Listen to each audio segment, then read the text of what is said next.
Good morning. Welcome to the live. Yes, I'm doing my makeup again. Multitasking, y'all. So, good morning. How are y'all? So, we're going to be talking about get out of his league. All right? Cuz some of y'all are not dealing with men that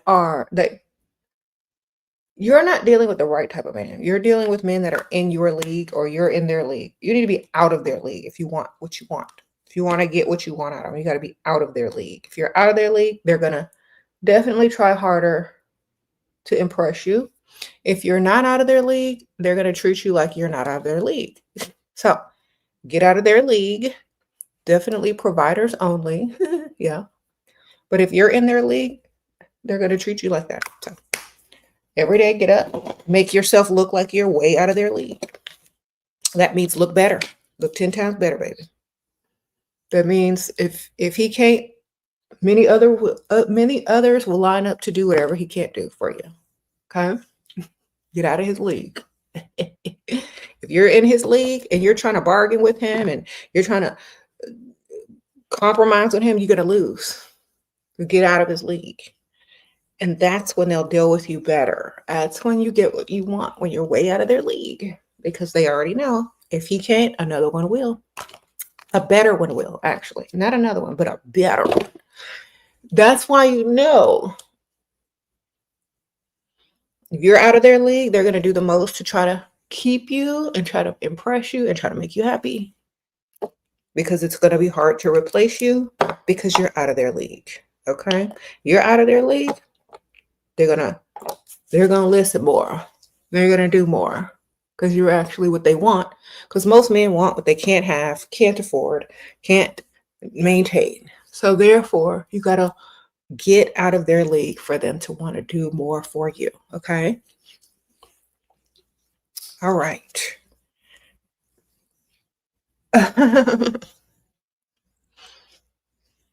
Every day, get up, get out of their league. Look good, dress nice. I'm going to a pool party later, so I don't really need to be dressed. It's like family, so. But if you're going out and about, you definitely better look good. If you're freestyling, if you're in a social environment trying to attract a provider or whatever, you got to be out of their leagues. That's why I always tell y'all go for older guys, because most younger women are way out of their leagues anyway. And that's just easy, simple math, you know. But definitely, if they're less attractive, if they're less desirable, then you're definitely out of their league. And you don't have to worry about if you are or not. You already know you are. Okay. You already know you're out of their league by how you look and how many other better prospects or other prospects that's just as good that you're able to get. So that's how you will know. Okay. Sprinkle, sprinkle. So definitely get out of their league and don't try to deal with guys you already know you're not out of their league. Waste of time. Not a challenge. They're supposed to be the one that's challenged to get you, not the other way around. If you're trying to challenge yourself to get some type of man and you know that you're not out of their league, then you're taking on that masculine chasing role. So what you want to do is find a man who you know that you're way out of their league and let them chase you and see how much they'll do to impress you. Okay. This is why you always see women with men that are way out of their league. This is why you always see men with women that are way out of their league, because the woman made them chase. The woman made them put in work. The woman made them give them whatever they wanted in order to be by their side. So this is why you need to date men who you know that you are way out of their league. Okay? And they will provide, baby. Sprinkle, sprinkle. Mm-hmm. That's what you got to do. If you want to date someone that looks just as good as you, your same age, or have fun in high school and college, but in the real world, if you're trying to get a provider man and someone who's going to do the most for you for the longest, you need to date out your league. Okay? If y'all don't speak English, put the translate on. Date a man and that you know can't get a woman like you. Okay? Sprinkle, sprinkle. If you're spamming, you're gonna get blocked. Be careful. Because y'all be getting on my nerve. Thank you. So sprinkle, sprinkle.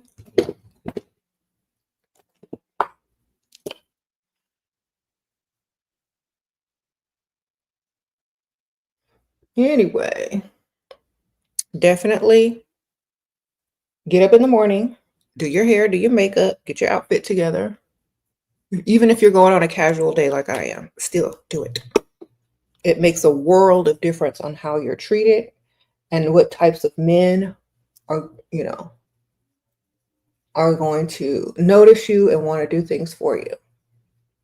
Makes a world of difference. Okay. Sprinkle, sprinkle.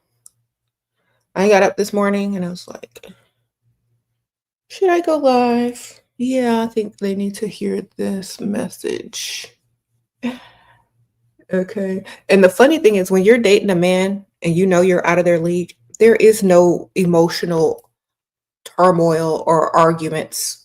It's either you do or you can't. It's either do it or I'll find someone else to do it. It's literally like you hold most of the power if you're a woman and you're way out of their league. You hold most of the power in the relationship because you know what you can go get and you know you could get better. So you're going to hold most of the power. And you're going to get your way more because, they know they don't want to risk losing you. Okay. So therefore, you're going to have a better situation when it comes to getting what you want. You're going to be able to do what you want. Okay. Okay. Do that. Some of y'all need to learn that because a lot of y'all are trying to date these men that look better than y'all and it's not working for y'all. And I noticed, more and more women are starting to listen and start to date men that literally worship them. Because those women are out of their league, they will worship you and treat you way better than someone who is in their league. Okay? So remember that. If you want better treatment, date a man who you know you're out of their league. And that doesn't just mean looks. It also means attitude. Okay? Some of y'all out here are young and dumb and these men taking advantage of y'all's ignorance. But if you know the game and you know you could go out and get someone way better and you act like it, then they'll understand that you're not going to be easily manipulated or controlled, especially if whatever, money that they're giving you, you're using it to better yourself. And, that after a certain amount of time, they know you don't really need them, but they want you, because they've invested. It's just as easy for a woman to pick up and leave and go find a richer man if she's way out of the other one's league. So therefore, you got to keep that attitude as if you want, another one will. You don't have to say a word. You just have to keep looking like it and acting like it. Okay. Some of y'all get confused and be talking too much, and that's y'all's problem. You need to have the confidence to go with when they tell you no, act like you already know the solution and where else you can go get it. Say, oh, okay, that's not a problem. I'll figure it out. Anyway, that means I'll call the other one. And if they know you ain't got it or you don't want to pay for it, they're going to revisit that and they're going to be like, well, let me think about it. Then they'll try to bargain with you. And then you'll just say, oh, don't worry about it. I'll figure it out. That means, oh, I already got somebody else that's going to pay for it if you don't. And they don't want to get booted out. So they're going to go ahead and step up. You know what I mean? So definitely deal with men that like you 10 times more and you're out of their league. If you do that, It's easy to get what you want. Easy, easy. All right. If the man is the goal, then you're probably on the wrong channel, because their money and how they treat you and the lifestyle that they can provide for you is the literal goal, not them. Like if they're not offering you anything, they shouldn't be the goal. You know what I mean? If they're not there to make your life better, they shouldn't be your goal. They shouldn't be your priority at all. Okay.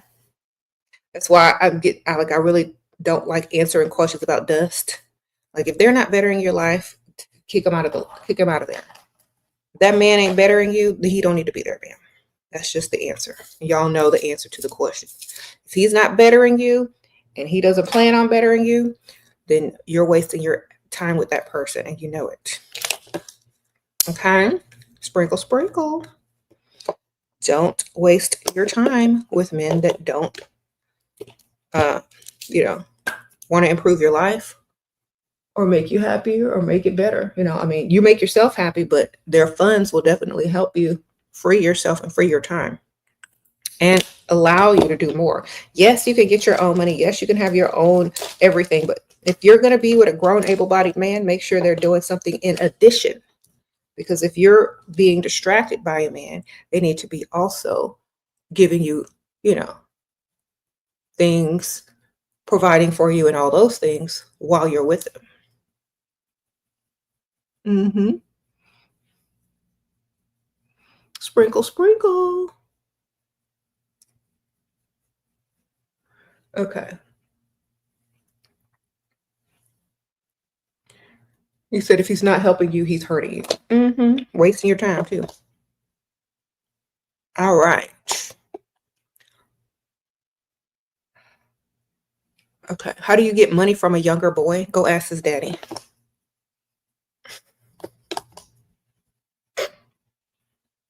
Because you know what I'm saying?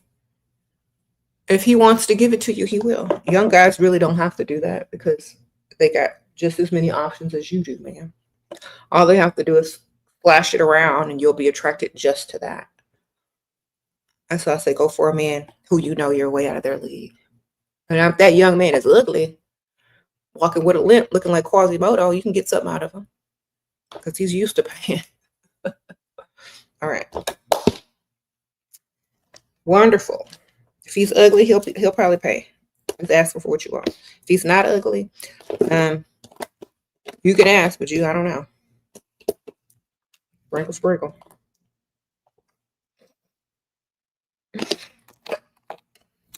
Okay.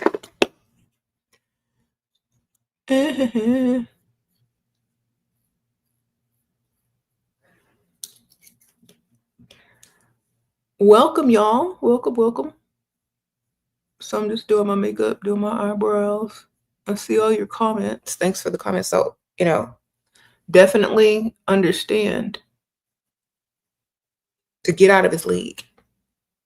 If you're already married or in a relationship, you need to level yourself up out of his league so he fears losing you to someone better, and that he'll do whatever you need him to do.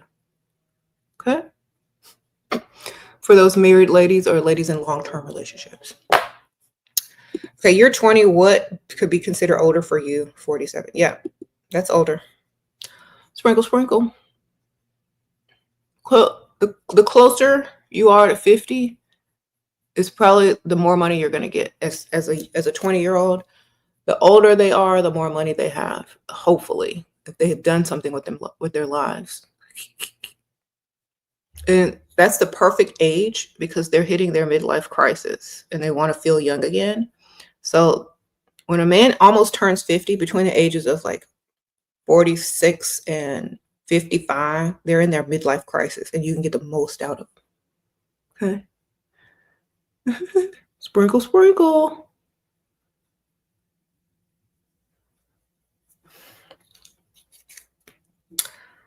You said that's exactly what you do with your husband and it works. Wonderful.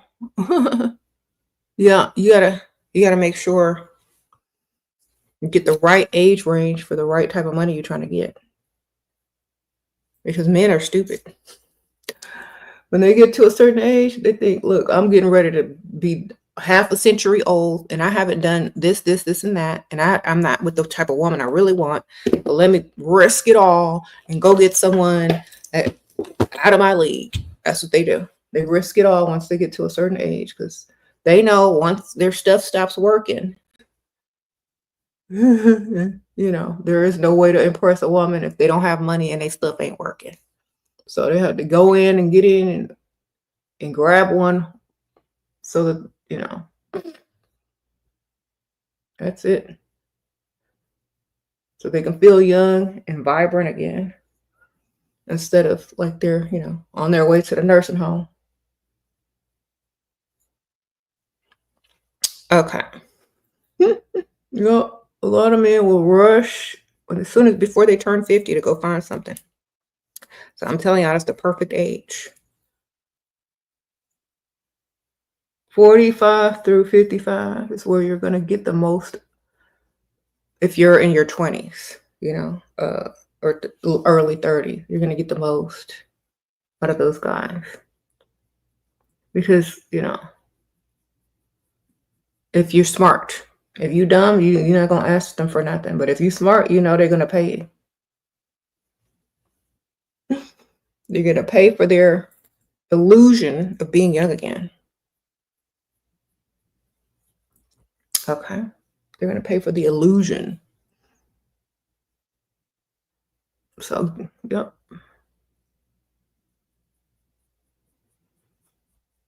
Sprinkle, sprinkle.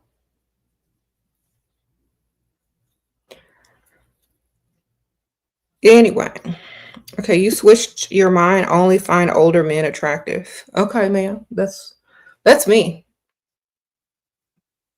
If you're not old enough to afford me, I can't find you attractive. If you're young and can afford me, wonderful. But still, if you're not mature and smart enough to keep my mind occupied as well, then heck no. That's why. And young guys are only like, they're more about certain other things. So the maturity level also would have to be there. This is why a lot of women like older men, because the young guys are way too immature for them. And I'm not talking about like living life. I'm talking about on many other topics and subjects. Most younger guys are kind of focused on like one thing and they're not really multifaceted.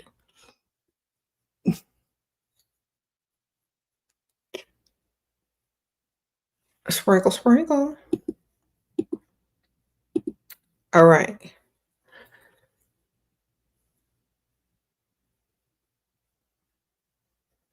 Wonderful. You said, how do you think Sanchez made Bezos marry her? She appealed to his younger side and his social side that the other wife didn't. She took him out on the red carpets. She dressed him up. She made him look like, he was like a celebrity instead of just a mogul. She kind of brought him out to the social scene more. And the reason why he married someone her age is because eventually he might want to run for office in the future. And, to have someone much, much younger than him, you already see how that's going. Sprinkle, sprinkle.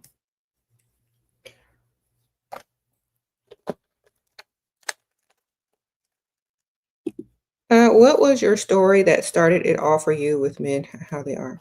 I always knew that men were a certain way. I just know that, the best thing to focus on is money. Men are going to be men. But what you can do with their money is literally up to you. So, instead of focusing on them, instead of putting all this energy and focus on them, put it on yourself and just get their money. They're always going to be there. Every time you step outside, a man going to be there. Every time you step out of the side, a man going to be trying to look at you. Just get their money, man. You can have a relationship. You can get married. You can have kids and all that. It's wonderful. But make sure he has money. Okay? Because he don't love you if he can't provide for you.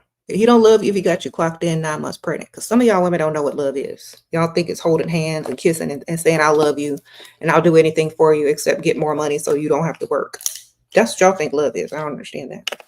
So I'm here to let y'all understand that your value and your worth is not determined by how much you can endure and put up with by some dusty. Okay? Because that's what y'all be doing. Y'all think love is enduring dust, and it ain't. Love is when a man will take you out of the workforce if you want to, or give you the option, tell you to do whatever you want, and here's some money, I love you, and I'm going to take care of you and provide for you. That's love. Y'all be thinking love is endurance. It's not. Okay? Y'all are something wrong. Y'all be programmed. That ain't love, baby. All right. You said folding laundry. Yeah, folding laundry ain't love. Y'all be in love with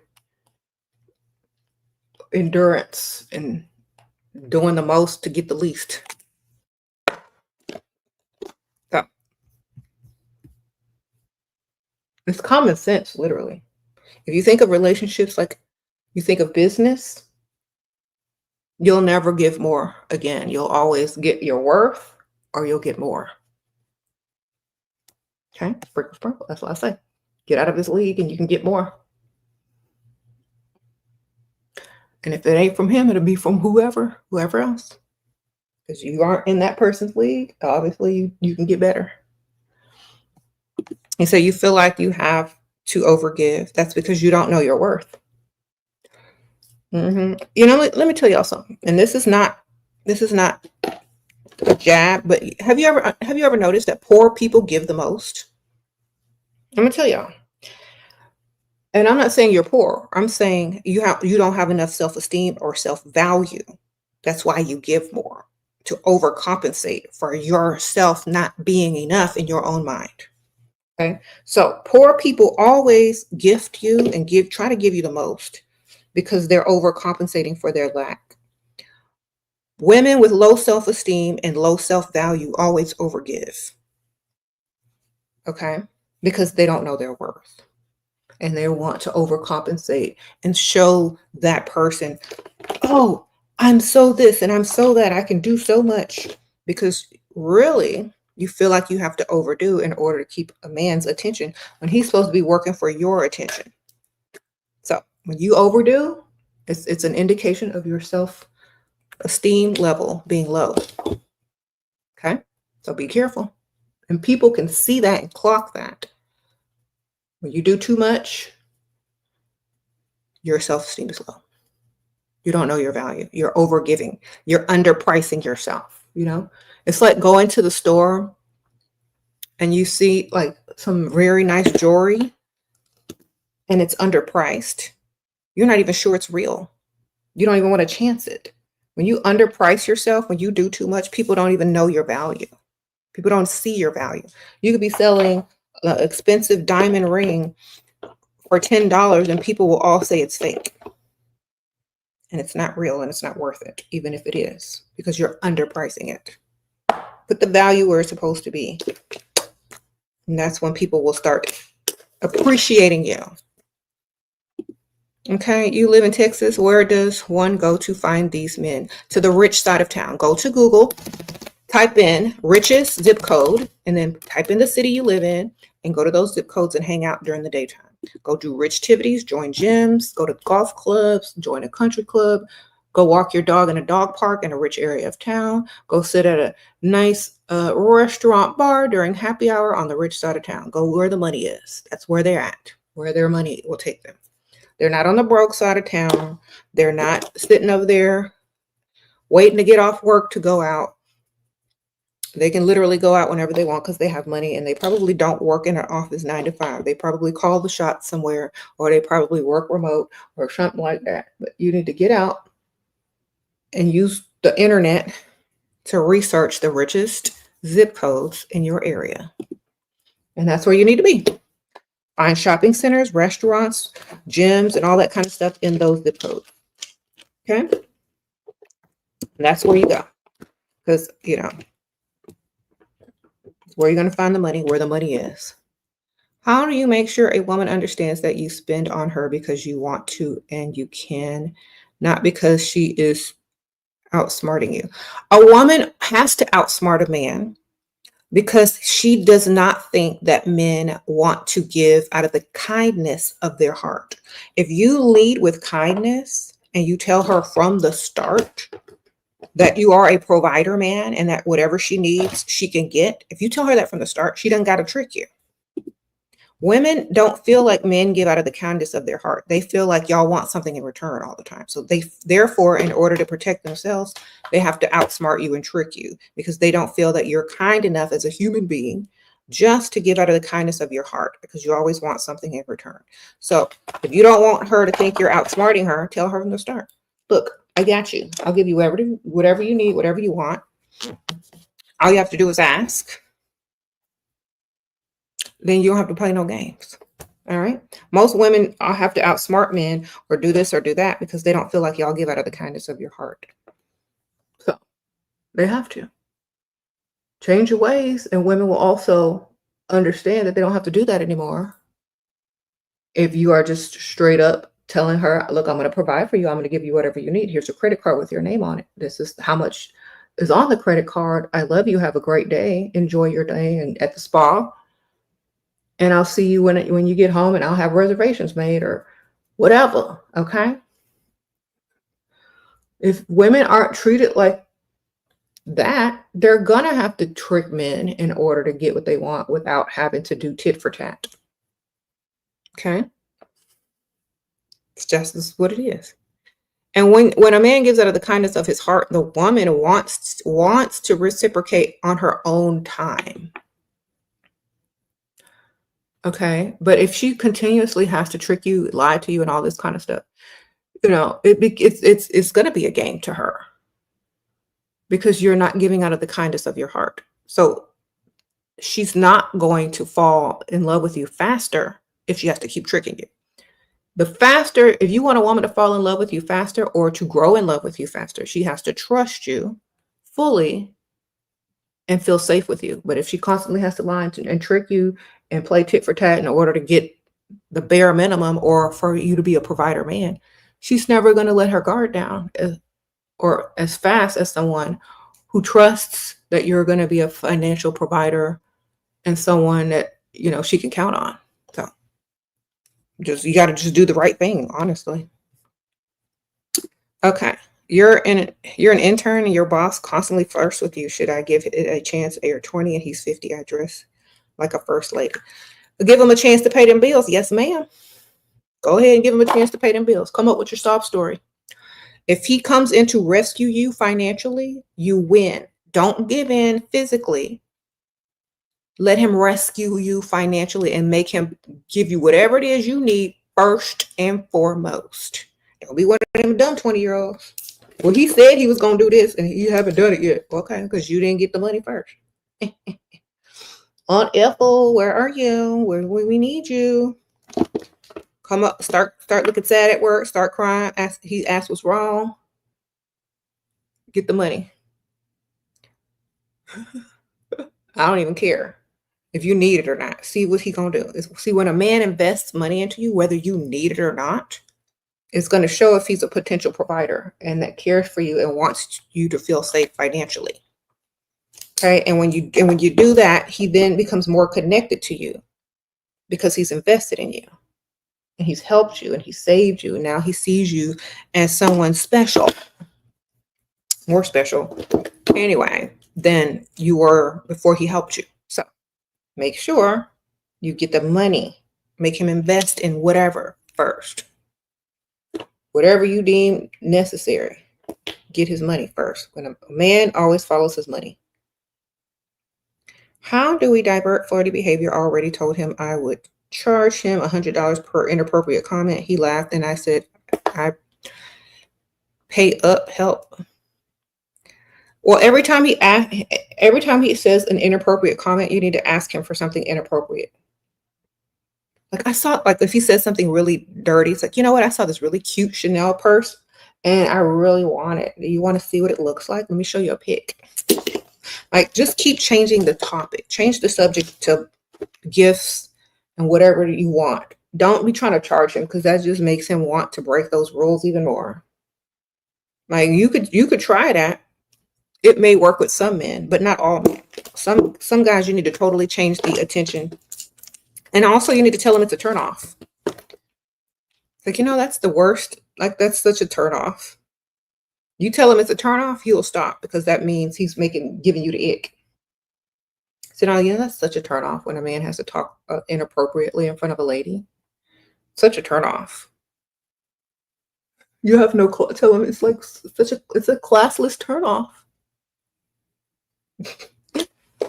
And then start responding and start looking and scrolling on whatever website you are on your phone, because they're not going to get it unless you really tell them, unless you act disgusted enough, but not in a gross way with it that they're trying to trigger, but in a way that you're not interested anymore, and they're getting more disgusting each second. Okay. It's like, that's disgusting and such a turn off. Ugh. Then start ordering a bunch of expensive drinks. Like, you make them pay by what you put on that tab, baby.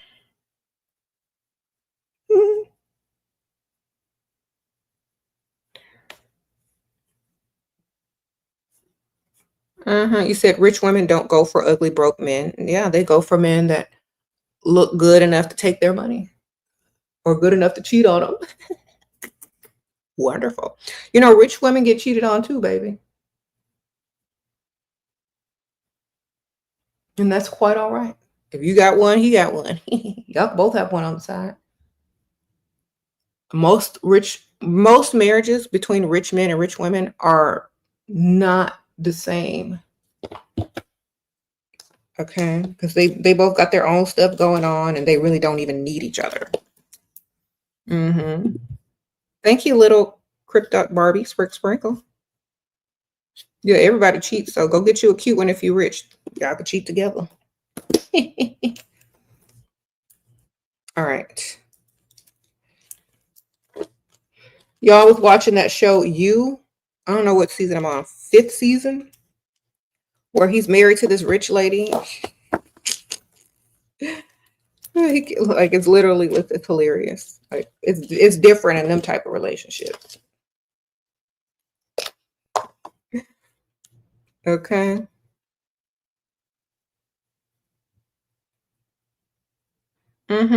It's very different in those types of relationships. Hilarious.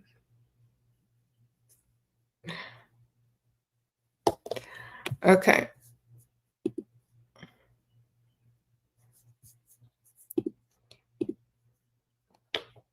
You said bum women always ask for money. So what do bum men ask for?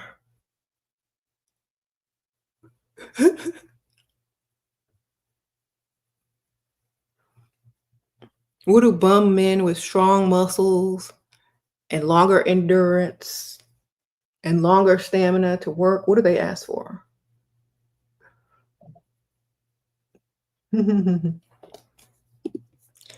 Sheer also dressed very bougie and expensive bags, and they mostly do not believe I need money because of how I dress. They assume after a man spoil me, then stop dressing that way. Dress classy, but not in super designer stuff. You know what I mean? Dress classy, but not in super designer stuff unless they buy it for you. I talked about this on many videos. If you're going to come in, bust in there with all your jewelry on, all your name brand, all your bags, they're going to say that they can't do anything for you. Like, how can I impress this woman? She already has everything. What am I going to do? Be a good man? So they can't impress you. So you got to leave the designer at home. Take the stuff that doesn't have designer logo. Wear classic, classy, not flashy. Minimum flashy jewelry, so that they can see that there's more to purchase. There's more to buy you. You go out with all that crap on, they're going to think you already got a man, or you could do it for yourself, and there's no way they can impress you except for being a good man. That's not what they're going to do. So you better take some of that stuff off. Put it on when you go out with your friends and you're not trying to be scoped out. Don't wear it when you're out freestyling. Don't wear it when you're trying to meet guys. Wear it when you're having fun, or wear it when they buy it for you with them. Okay. Y'all be doing too much. Mm-hmm. Okay. Yeah, tone it down, darling. That only impresses other women. Okay. Just dress classy and demure with minimal whatever. That way they see that there's more to do. Somebody said Timu. Oh, whatever helps you, man.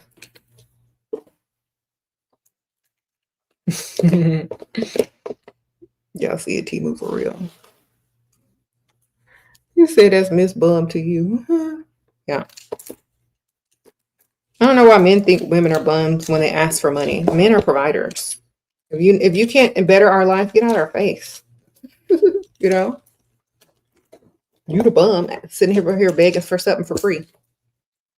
We ain't free. Men are the actual bums because they beg for stuff that's not free. All right. Men are free. I will repeat that. Men are free. Women can have a man any day of the week she wants. Looking however way she want to look. Women are not free. So don't misunderstand that when I tell y'all. Some of y'all don't realize that and know your worth. So y'all be giving everything free. And some of these dusties have gotten used to that. And that's why so many people are confused. Women are not free. They're expensive every day. If you can't afford one, then be by yourself, sir. Or go find Pick Misha who's giving it out for free. And everybody will be happy. Okay?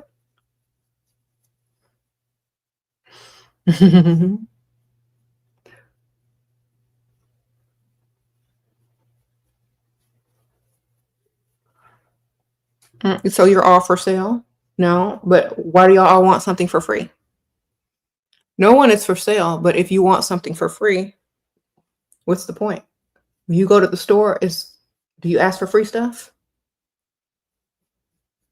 Then stop asking over here.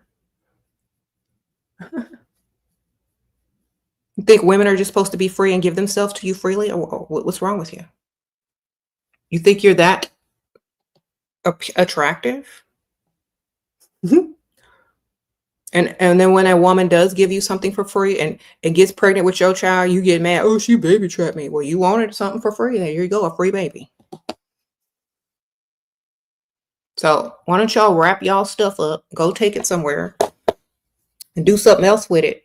And when you get some money, then you can probably afford a woman, afford to provide for her. Okay, because she ain't free. Y'all think you're gonna purchase a woman? As soon as you spend enough money on her and you run out, she's gonna run out. Why? Because she's not for sale. If you can continuously maintain her and provide for her continuously, you can maybe keep her, but nobody's for sale. Sprinkle, sprinkle. Keep your money up and you ain't got to worry about it. 41-year-old wants to be physical before giving $3K allowance. Girl, say no. Sprinkle, sprinkle. He ain't got it like that. You're already getting $5K allowance from a 64-year-old. Okay, well, that's enough. Don't roll around with the 41-year-old. He probably ain't even got $3,000. If you do, it needs to be in your pocket. And he needs to be paying some other bills too. Okay? Men need to work for what they want. Understand that. If they're not working for what they want, do they really even want it? You know? Do they even really want it if they're not going to put in work for it? No, they don't. No, that's how you can tell they really want it. If they're willing to put in work for it, if they're willing to sacrifice and they're willing to do stuff, they're willing to take all that list of standards you have and check them off, baby. That's how you know they really want you. Make them work. If they don't work, nothing's going to work out. Make them work for it. Okay. Freebies. No. Whenever I tell y'all about freebies, it's like y'all go to the mall, y'all pass a little the little Asian food place and they're handing out chicken on toothpicks, that's y'all that's giving out stuff for free. You know what I'm saying?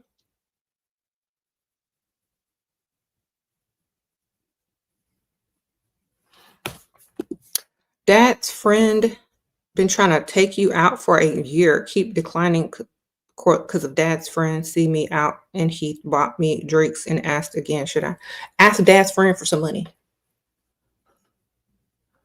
And then when he gives it to you, use it and then tell him, oh, thank you so much. But I don't think I can date you because you're my dad's friend. But get the money first. All right. This is an easy way to kind of distance yourself if you don't want to date him. Ask him for some money and then decline because you're my dad's friend. But thank you for the money. Sprinkle, sprinkle. And he gonna be embarrassed to tell your daddy that he gave you some money because you know what I'm saying? So you're gonna win in that situation. Be smart. Get your money. All right.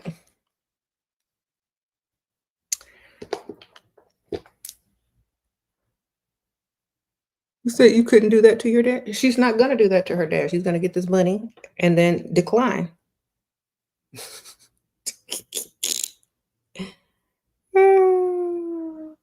He's gonna get the money and then decline.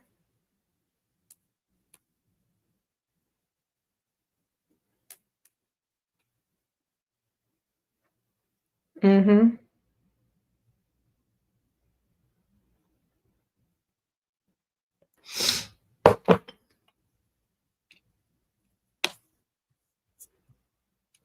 All right, y'all.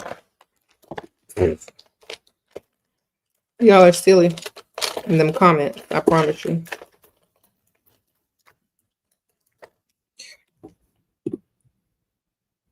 You said dad's friend is trying to start trouble. Exactly. Just get the money from him, girl. That's all you need to get that dad's friend's money. Thank you, Nora. Sprinkle, sprinkle. Now, this is how you ask questions right there.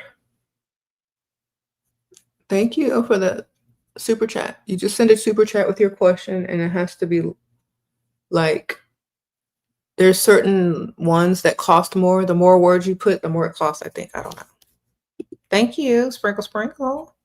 Nursing womanist. Appreciate you.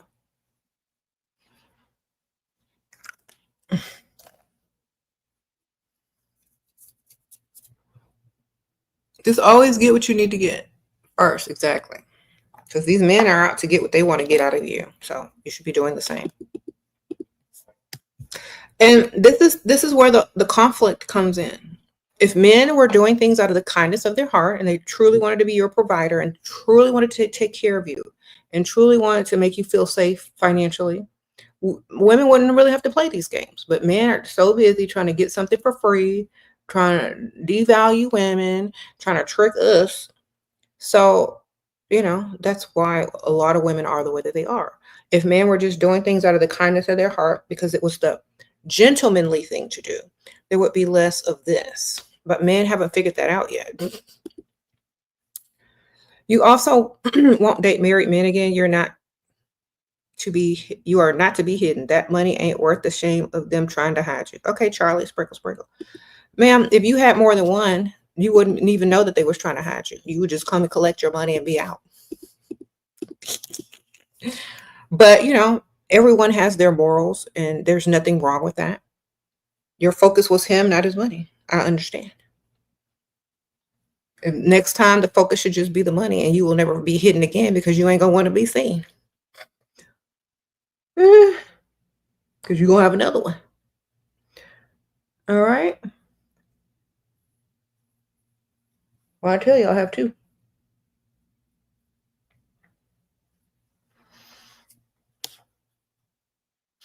You said use their money to make yourself beautiful. Exactly. You never have to worry about being seen, being stalked down, them finding you on a date with another dude because they're married. Mm-hmm. Wonderful. It works out for some women because they have more than one. But if you're only dating a single man, great. But hopefully they're not lying to you. Because some men will lie to you and say that they're single. They're really not. Hey, I'm lying. They didn't see you. Don't worry. I have the camera angle. What's up? Good morning. That was Layla. I don't know about this color lip. That's a J.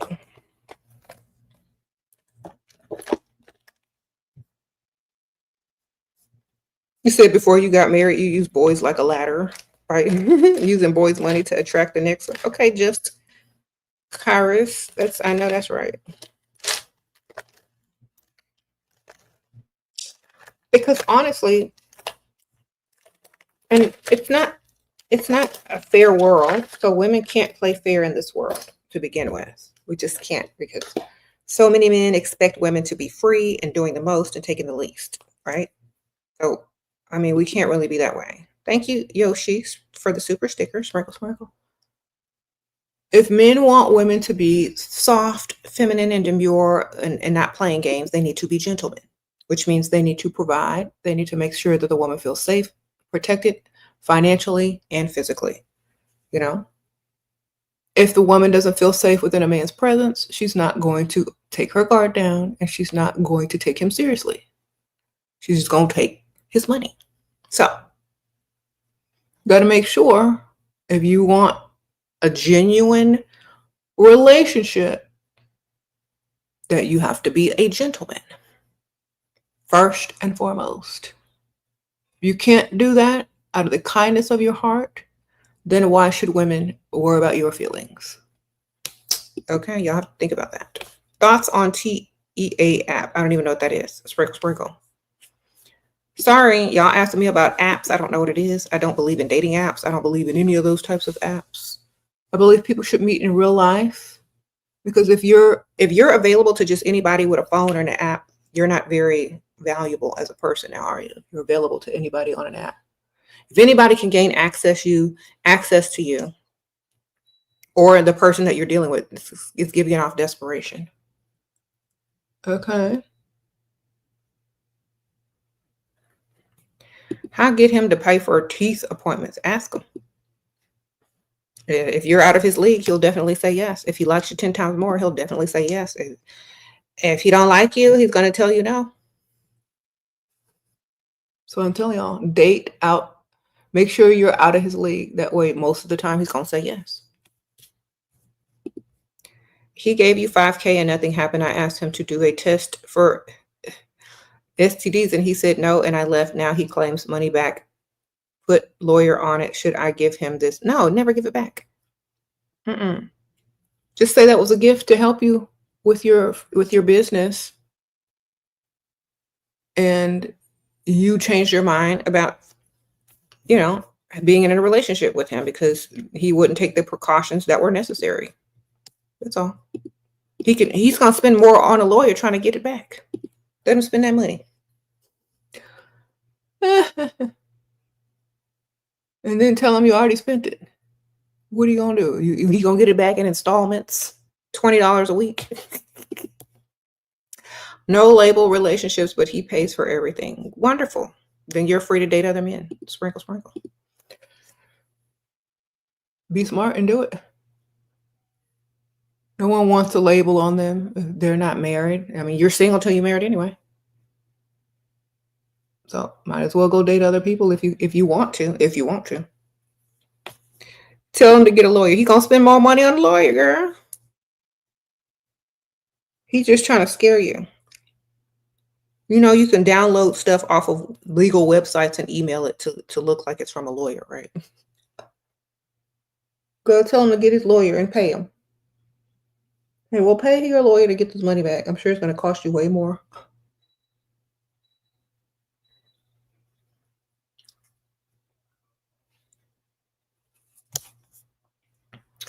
Exactly. Say, well, that was a gift that you gave out of the kindness of your heart. If you got an STD that you hide, I'm dang sure I ain't finna roll around on a mattress with you, sir. And you tell that in front of the judge and to the lawyer. You refuse to take the precautions that are necessary, and then I don't know what you hide, and I could sue you for way more if you got some. That's what you need to tell them. Okay. So you ain't finna spread your nasty diseases everywhere. All right.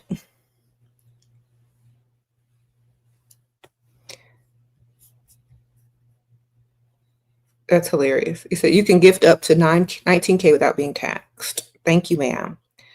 D3 said you good, ma'am. No taxes. You ain't got to worry about it. How to get money from a married man during separation that loves dates. White man wants to be seen with black woman. He's 37. Oh, you're 37. He's 47. By letting him rescue you out of a financial situation.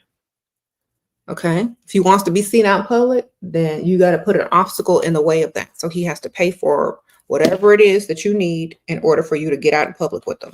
Okay. It could be car note. It could be whatever. It could be rent, mortgage, whatever you need him to do.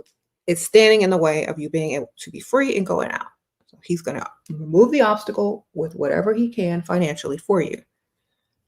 But you get them all excited about the date first. You get them all excited about being seen out, what you gonna wear. You show them the dress. You show them all the things and get them all excited about being seen out in public with you. Then you put the obstacle in his path for him to rescue you from.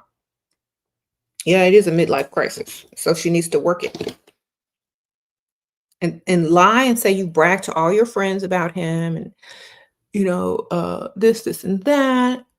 And you really need help. And your friends, they can't really do anything because, So you figured since y'all were dating that it would be okay to ask him for blah, blah, blah, blah, blah, blah. And that you can't wait to see him again.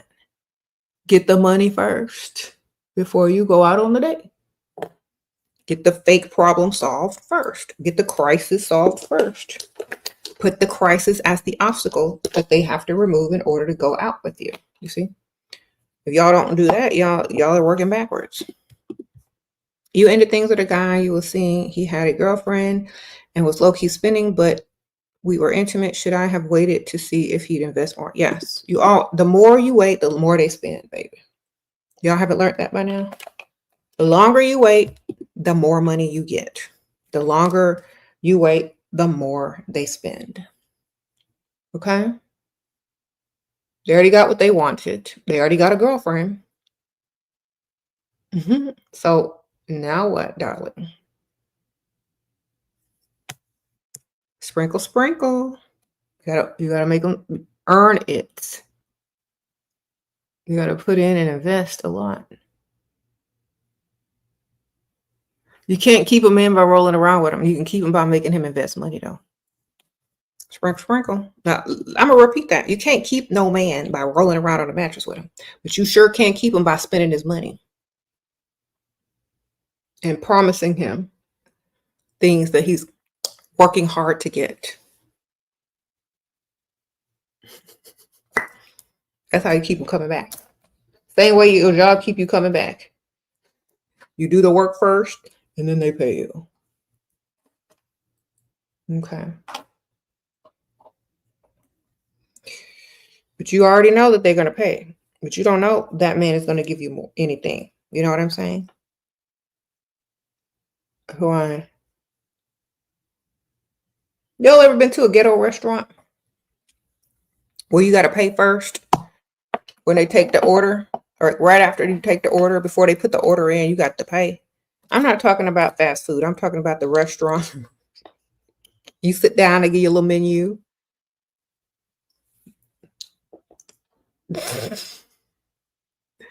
Y'all have people running out of here, I see. I was like shocked the first time I ever went to a restaurant like that. I was like, oh, why? What is this?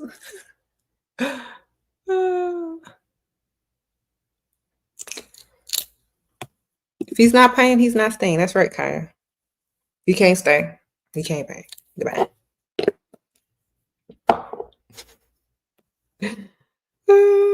got to go, baby.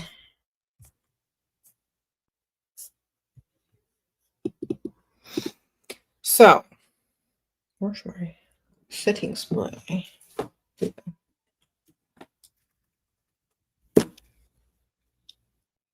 Is it worth traveling to him from the UK, from the US, if he'll pay for my other trips in Europe when I'm out? And girl, no. Look, well, here's my thing. If you're not serious about him and you just want a trip and you're gonna go do other things and you ain't gonna do nothing with him, wonderful.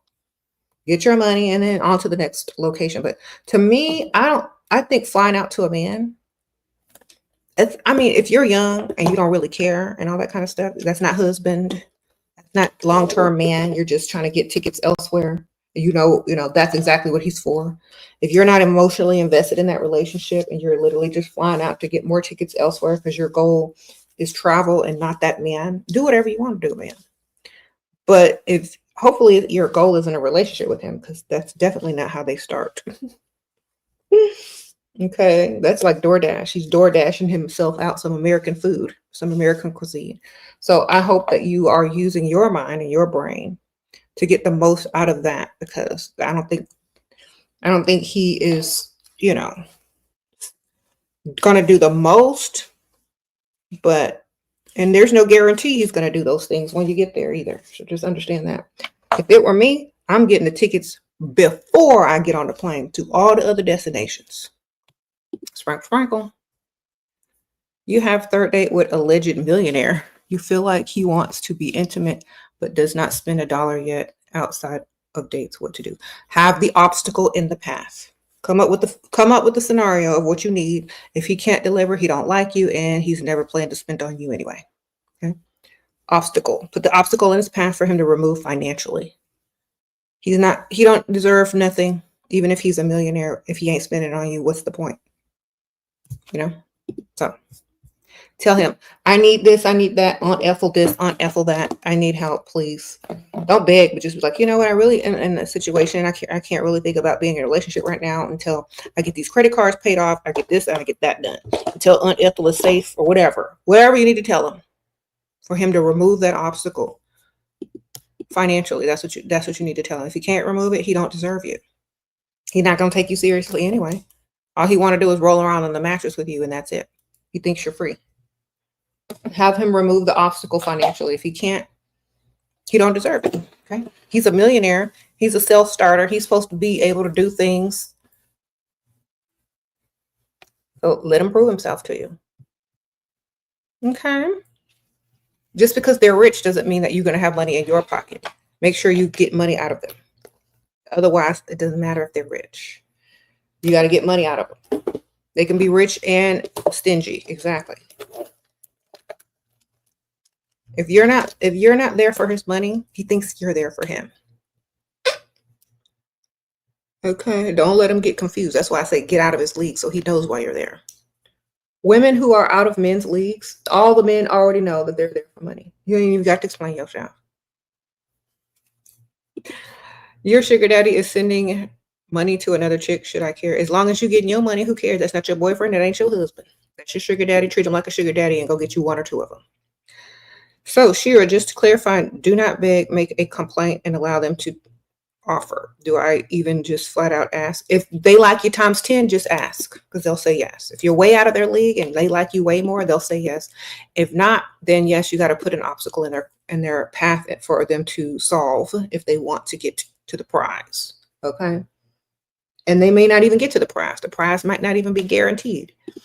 You see? Because legally, you can always change your mind when you tell a man, oh, I want to roll around on the mattress with you. You can change your mind at any time, man. Even right up to taking off of the clothes. So understand your rights as a woman. Okay? Understand your rights as a woman. You don't owe them a thing. They're trying to get you. They're trying to lure you. They're trying to impress you. They're trying to do all these things. If they do it, great. If they don't, oh well, try again. Okay. Sometimes women give in and they roll around on the mattress. Great. The man has money, then paid all their bills. They don't have to worry about nothing. But sometimes women give in too soon and don't have nothing to show for it. So that all just depends on you, ma'am.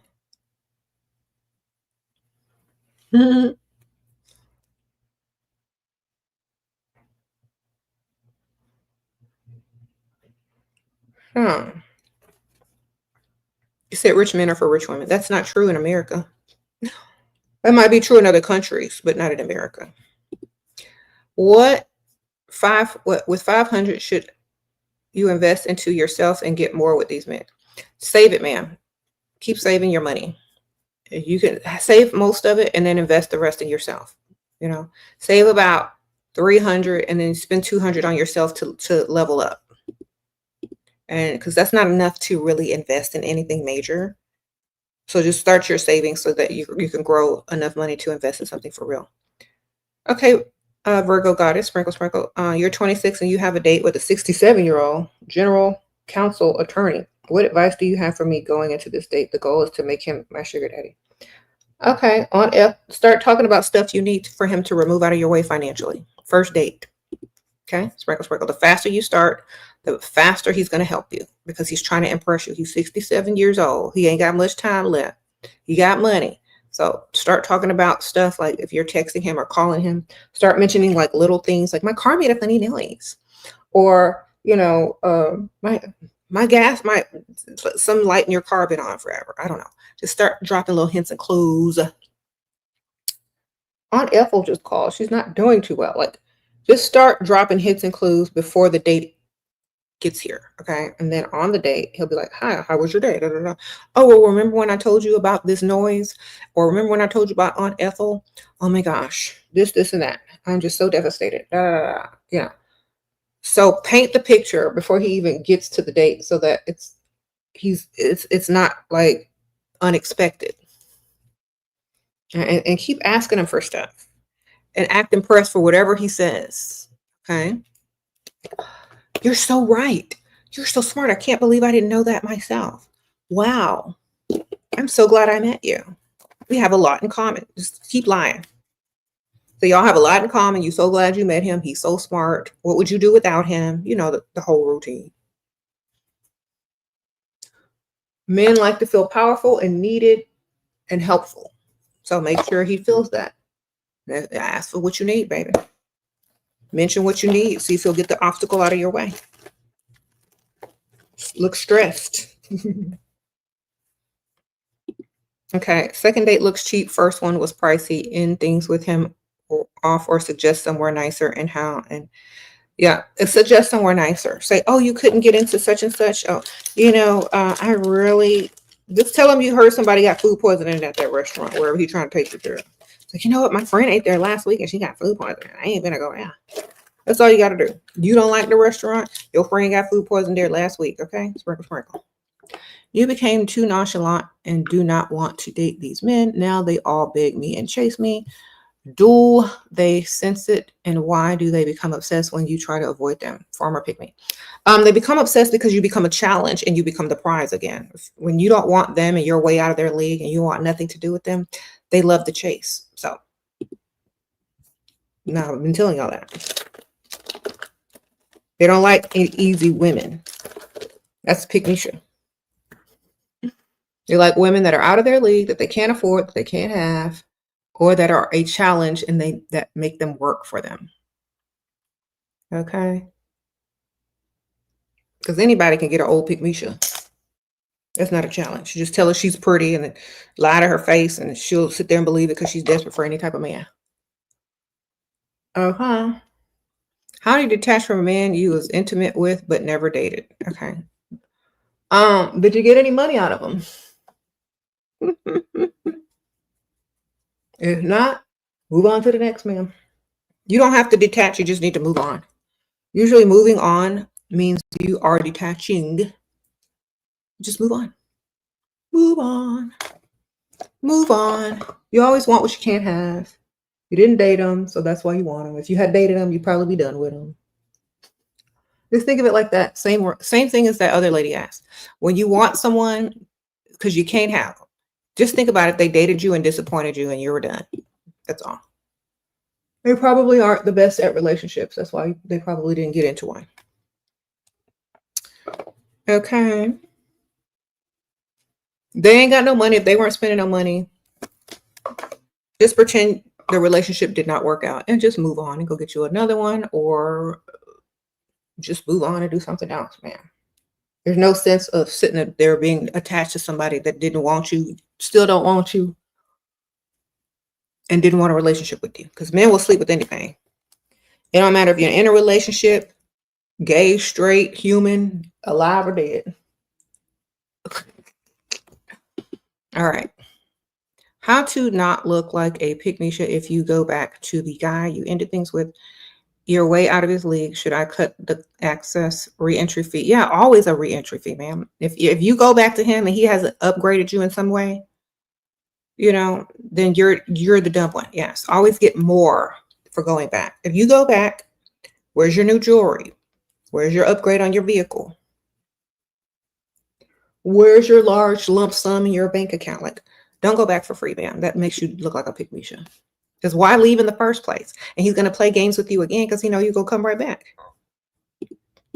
You come back with a re-entry fee, he might be less likely to play with you again. You know what I mean? Get your money, man. Okay.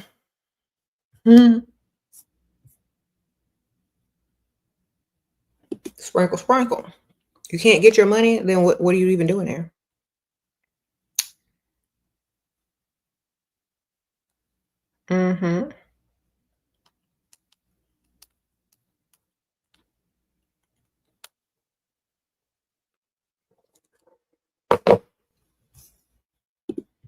Re-entry fee. That means to even talk to you, you know, to even have hopes of being in a relationship again or even going on a date again. They need to cash up you just to talk to you. And then if you want another re-entry fee for a date, like, you know what? That was just a re-entry fee for you to message me. What do you want? Then they're gonna be like, well, I want to take you out. It's like, well, okay, if you take me out, I want to go here, here, and here, and I want to go shopping first. You call the shots when they're begging you back, man. Otherwise, they're just circling the block for you to boost their self-esteem. If they don't pay the re-entry fee, they don't want you anyway. They were more there for themselves to see if they could get you back for free. They didn't really want you back. If they really wanted you back, that re-entry fee is nothing to them, okay? Because they'll be just happy to pay it because you will actually accept them back. If they're in there, if they're circling the block just to boost their ego, they're not going to pay no re-entry fee. Because if they really wanted you, they'd be doing anything you needed them to do. If they're just circling the block because they're bored or want to boost their egos temporarily, or if their other woman is mad at them and they're trying to talk to you for 2 seconds before they ghost you again, they're not going to pay that re-entry fee because it's not worth it to them. They're not going to be there long term. So they're not going to invest for long term. So that's how you know if they're going to waste your time, when they don't want to pay that re-entry fee. The re-entry fee is literally saying, you're not going to waste my time. And if you do, I got this money. Okay. If you're serious about a woman, you'll pay that re-entry fee as a man. You will, because that's your way of telling her that you're investing long-term in her once again. And whether you do or not, she still wins because you didn't waste her time. You compensated her. You know, and she already knew you was going to waste her time. That's why she charged the re-entry fee. Prove her wrong. Sprinkle, sprinkle. Most of these guys be getting back into relationships just for 2 weeks because their other chick is mad at them. Y'all are dumb enough to believe that they really want you with no re-entry fee. Sorry. Okay, you lives abroad offering money, wants to meet, but I'm not into him. Okay, stop flying out to people, y'all. Are y'all DoorDash? This is why you stop meeting people online. Meet people in your own city with money so that they can come spend money on you right here, there, and there. You ain't got to get on no plane and be a DoorDash pick-me-shit. Okay, stop doing that. Y'all get on my nerves. Find rich men in your own city. If you don't live in a city with rich men, move to one. Save up your money. Get the men abroad to send you money so you can move to a town with rich men. Okay? I don't know how many times I got to tell y'all. Y'all want to DoorDash yourselves all over the world? Wonderful. Or you can go get somebody local that has money that wants to actually treat you right. Or at least give you some money and fund your lifestyle or something. Why are y'all keep reaching out too far?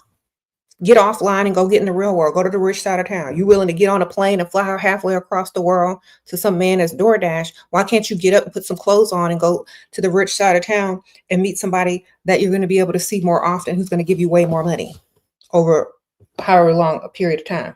You know? All right. You're 25. A 40-year-old something told me he doesn't like barriers to sex. He says he like it easy. He say he misses me when he ain't have money because women didn't expect. Okay, well, go tell him Pick Misha.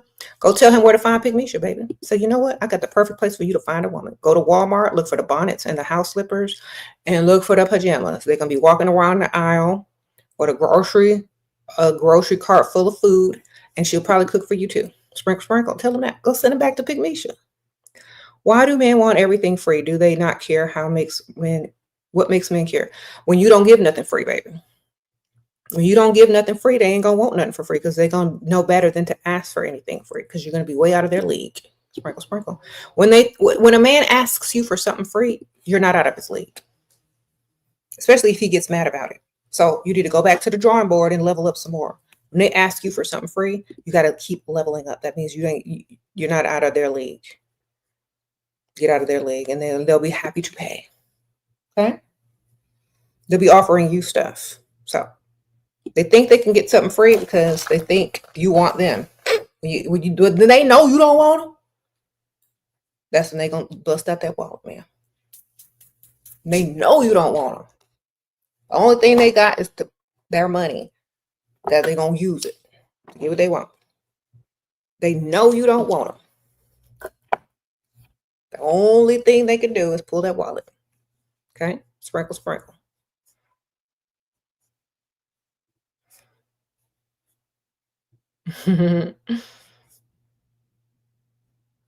So, yeah, they want to use you when they want it for free. Just understand that. Whenever they're asking you for something for free, it's so they can use you. Men who like you and want to invest in you don't want nothing free from you. They want to do more for you. They want to impress you. They want to invest in you. They will never want anything free out of you. That's how you know they don't like you. And they want something free from you. Because what strong, big, muscled, smart, intelligent, masculine, able-bodied man needs anything or wants anything from a woman? He should be trying to give to her. Okay, not trying to trick her out of anything, not trying to use her, not trying to do this, not trying to do that. If he's a decent human being. If he's not a decent human being, then he needs to be charged and he don't need to be getting nothing for free. Now, does he? All right. I hope y'all are understanding this. Okay. You treat men exactly how they treat you. If they want something for free, you want something. They expect you to do the most, you expect them to do the most. Either y'all will repel each other because he's feminine and you're feminine, or you'll attract a very masculine man. Okay?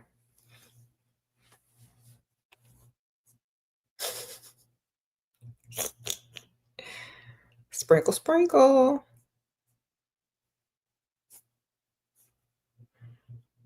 Mm-hmm. You said, no, you respect us. Respect us. Respect women. Yes, always. Men who respect women get a lot further in this world. I promise you. Mm-hmm. You will not even smile for free. Okay, Miss Ma'am. Sprinkle, sprinkle, chili. I know that's right. Someone actually told me that, and like me and my daughters were walking, and this old nasty looking pot-bellied man who thought he was all that said, "Why don't you smile? It'll make you prettier." You know what I told him? I said, "You know what makes me smile? Money. You got some?" And he just like, "Oh, he's a gold digger." I said, "That's right. and walked off. Like, you don't tell me to smile unless you gonna pay. You got some money?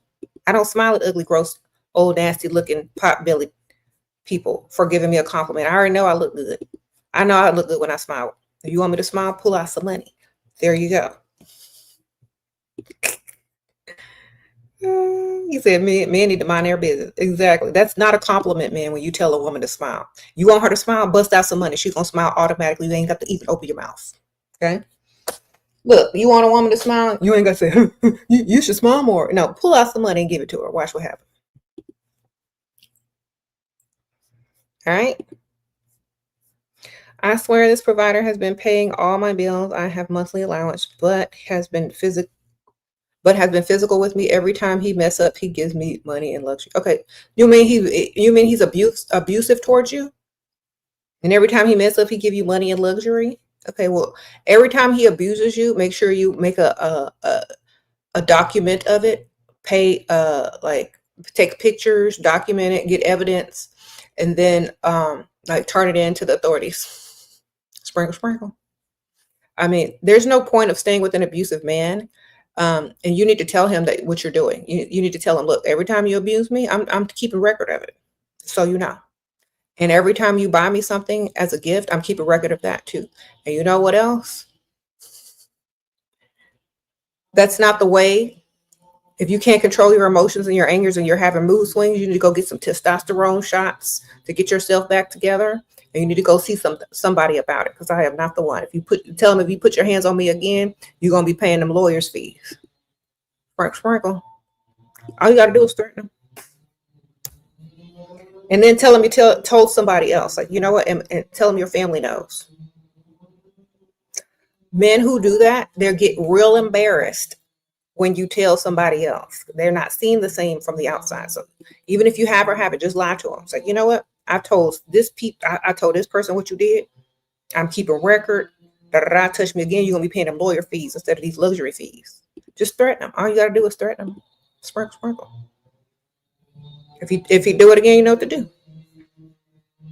Sprinkle. Since you are already there and you haven't left, you might as well let him know, lay down the law. But if you don't, he's gonna keep doing it again. All right. Sprinkle. You said that's some Diddy behavior right there. Yeah.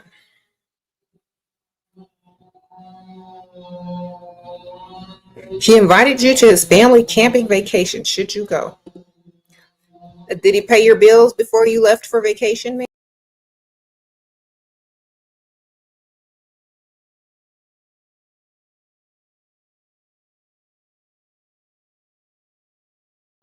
Sorry, y'all. Clicked the wrong button.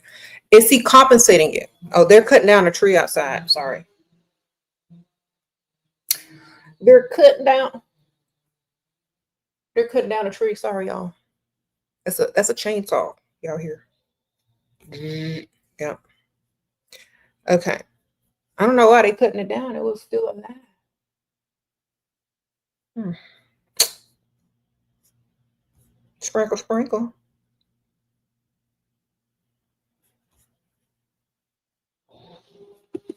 Hi, Shira. You tried all of these men playing. You tried all these men playing games. You're considering dating outside the U.S. This guy in Germany wants me to stay at his home and meet his family. What are your thoughts? I don't know how old you are, how young you are, but do whatever you want. If you're not about money, great, whatever. If he's got money, wonderful. Make sure he's giving you money before you get on any type of plane. I don't recommend flying out. I don't recommend staying at nobody's house or somebody's family in a foreign country. I never will give you that, okay? But I say do what you want as long as you're financially secured and he's financially securing you. I don't really feel like this is something I would do. I value myself too much, and he would have to come to me and he would have to just bring me some money. Okay. I'm not DoorDash. You're 21 years old, banker, dating up. Thanks for advice. Thank you, Adori. Sprinkle.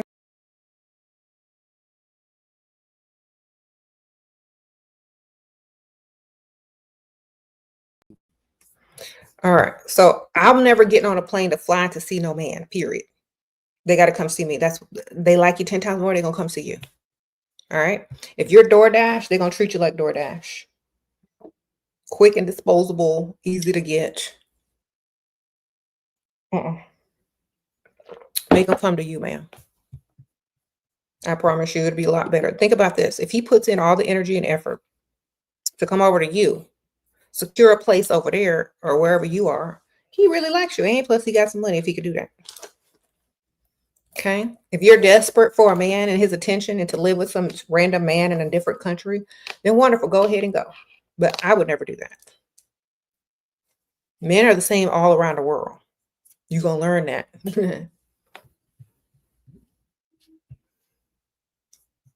Get money, ma'am. Make them come to you. Be out of their league so that they actually want to do more for you.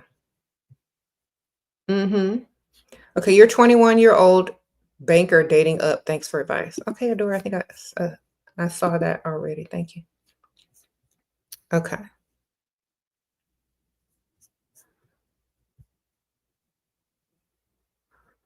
You say you're talking to a tattoo artist, but he never has time for you. I'm not begging him, but you're also becoming a tattoo artist too. I'm still learning, though. Stupid art. Should you drop? He's young though. Okay. Does he own the shop, darling? Is he the owner of the tattoo shop? Then yes, drop him. He invited me on vacation, but asked me to chip in. Am I being unrealistic? Oh, ma'am, if somebody invites you on vacation, you never chip in, baby. Otherwise, you are not the prize. They don't like you more, and you are not out of his league. Thank you, Charlotte Winter. Sprinkle, sprinkle for the super sticker. Yeah. Never chip in on any vacation that you go to with a grown, able-bodied man. Ever. Okay. Say, no, I'm going to have to decline. If you invite me on vacation, you need to be taking care of all the expenses. If not, I'm good. Okay. Pass it up, man. Why are you paying to go somewhere with him? Think about that. Do you like him more? You gonna reach in your pocket because you like him more? And are you gonna roll around on the mattress with him on the vacation and pay? That don't make no sense. What you paying for, him? Why he don't have enough money to take you on vacation, but he invited you? Tell him to get his credit card points up. They transfer. Okay, sprinkle, sprinkle.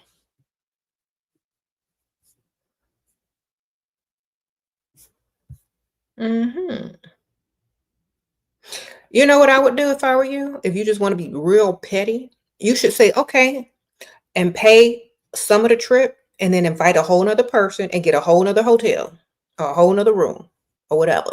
Say, okay, you got my plane ticket. I'll get my hotel. Go get a whole nother hotel, get you a free plane ticket and have someone else take you and pay for the hotel. That's what you could do if you real petty. Like, hey, tell them you'll be at your hotel.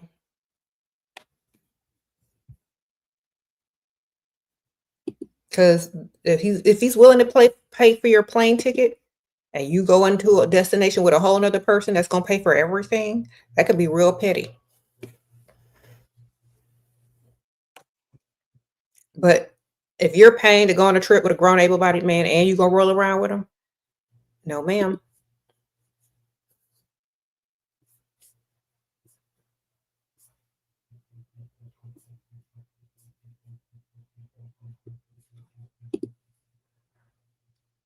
Tell him to bring one of his homeboys. Like, you know what? Why don't you invite one of your homeboys? I'm sure they got the money to pay. Why don't you invite one of your friends? I don't need to go on a trip with you if you're not going to be able to spoil me. Sounds like you ain't got it. It ain't going to be the type of trip I want to go on if you can't even pay for it. All right, what y'all going to be doing? Nickel and dime and everything on the trip?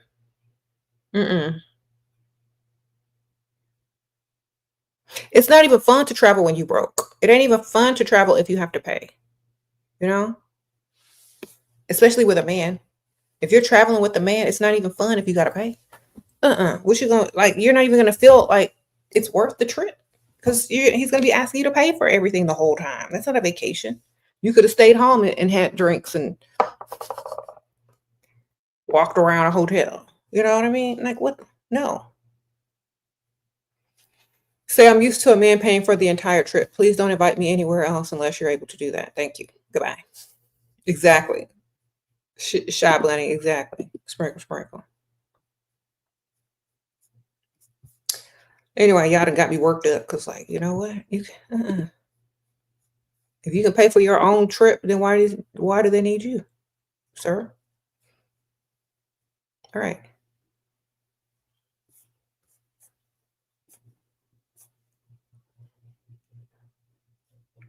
Also, I like to think if they ask you to pay for half of your trip, you're not even their type. Okay, Catherine, sprinkle, sprinkle. Moved to a nicer side of town. 27 leveled up my looks, and at times get glances from older men, but I wonder if it's because I'm bigger. I don't know, but just get the money, ma'am. Sprinkle, sprinkle. It doesn't matter as long as they're giving you the money. As long as they're offering to take you shopping, pay your bills, and pay for vacations or whatever. It doesn't matter what size you are. If they like it, they like it. Okay. Keep working on yourself and get to who you want to be. It doesn't matter. You know what I'm saying? Get to who you want to be. And then you'll attract. Okay.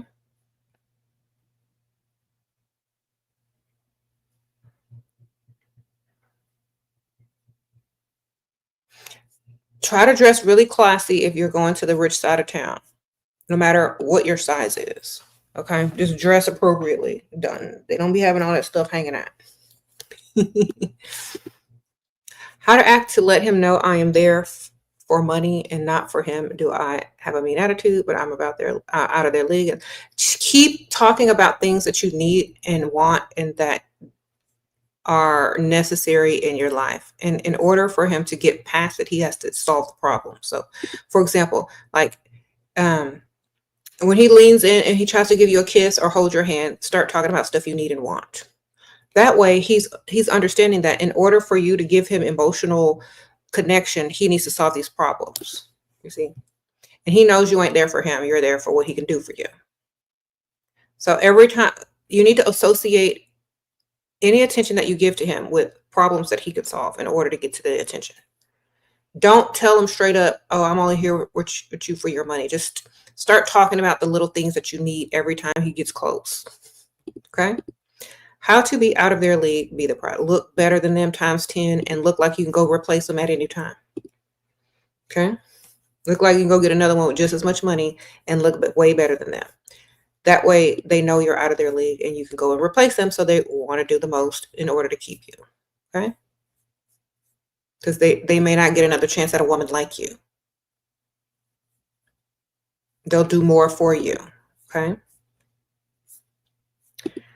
He did things for you financially and told me he wanted to marry me, but then suddenly stopped talking. What did I do? I got attached. You believed him. That's what you did. Men lie. All men lie. Just get their money. If he was there for you financially, wonderful. You win. You win. You got the money. You win.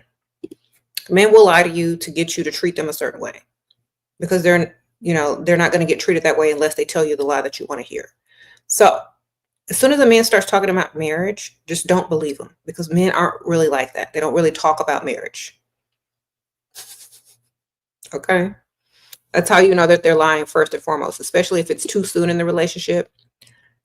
If they're not doing the most, you can talk to you can talk about marriage all you want as a man. We don't believe you until we got the giant rock on our hand and you've told your family. Otherwise, I'm not caring what you're talking about. That's just small talk to get where you want to get. When I have something tangible in my hand, like a big rock or a venue set, then we'll talk about it. Otherwise, I don't believe a word that comes out of their mouth. And you shouldn't either. Just collect their money and just nod and agree with whatever they're talking about. Just to make them think that you believe them, ma'am. You can't get attached to them. You got to get attached to their money only. If they're attached to you, then you don't have to worry about being attached to them. Now do you? Because they're already attached to you. Sprinkle, sprinkle. Thank you, Marissa. He said he spoils me and wants to settle down, but I think he's an alcoholic and he's got ADHD. Should I stick around? Not if you don't want to deal with that for the rest of your life. I mean, you can get his money and just leave him at home. Hopefully he has a big enough house where you can go to the other side of the house and lock the doors when he get drunk. Or you can pull out the computer or your phone and go shopping while he's drunk and he won't even know he paid for it. Girl, I don't know. Sprinkle, sprinkle. That's just up to you. What do you want to deal with? Okay? That's literally up to you. You can stay there for a little while and get what you need to get. And then when you're done, you can be done. I don't know. Whichever one you want to do. Just wait till you get drunk and take him shopping online. That's what I'd be doing. Remember you said to click pay. Then you can record him saying click pay. All right. Thank you.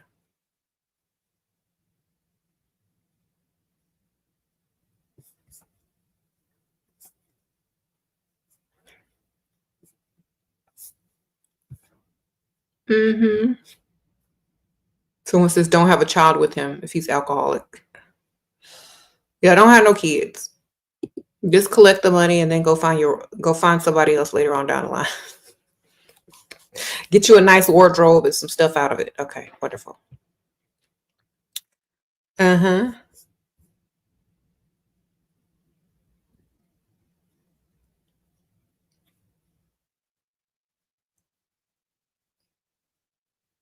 Uh-huh. Uh-huh.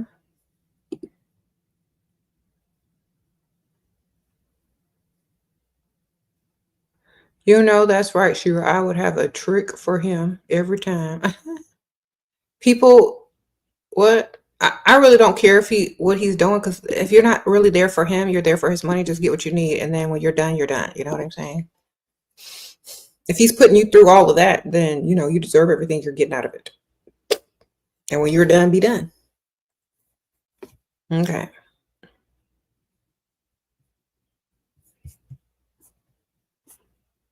Sprinkle, sprinkle. Yes, ma'am. He took your number but never texted. Okay. A year later, I reached out. Bad vibe. A year later, he texted me first. Forgot the reservation. Now he's back. Garen, what y'all doing over there? A year? I wouldn't even remember that person. Honestly, just take the number out your phone and block, because y'all don't know how to do this. What y'all doing? He's supposed to text first. If he don't, delete, block. Okay. You don't even have to block. Just delete. And re-entry fee when they come back around. Okay. What are y'all doing? If he doesn't text first, he don't want you. If the number was too easy to get, it was just too easy to get. Okay. If he texts you years later, a year later, if you text him, I mean, you're the desperate one. And also, you need to stop doing that. You know what I mean? If he don't work hard for the number, he ain't going to use it. Make him work hard for the number. Don't just give it out in the first sentence of the conversation. He needs to earn that number. He likes you more, sent you money for plane to see him. Mentioned when I got there, he will give me a dress. I want more for lashes, isn't it, girl? So you're DoorDash. Okay, wonderful. Sprinkle, sprinkle.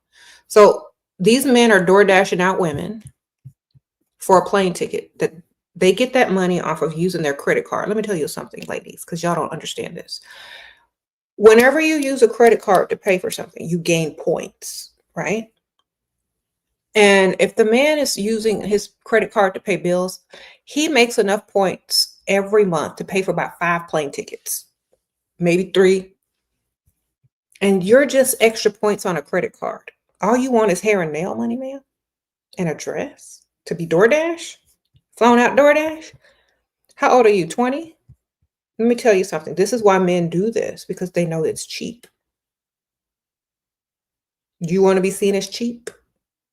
First of all, I would never get on a plane for no dress. The dress would have to be bought prior to the plane, and the bills for the month would have to be paid for prior to me stepping on a plane. And prior to that, my fake 3 giant dogs would have to be boarded in a kennel that cost $100 each night for each dog. You understand? And then we're going to have to pay for a caregiver for my fake Aunt Ethel while I leave. You understand what I'm getting at?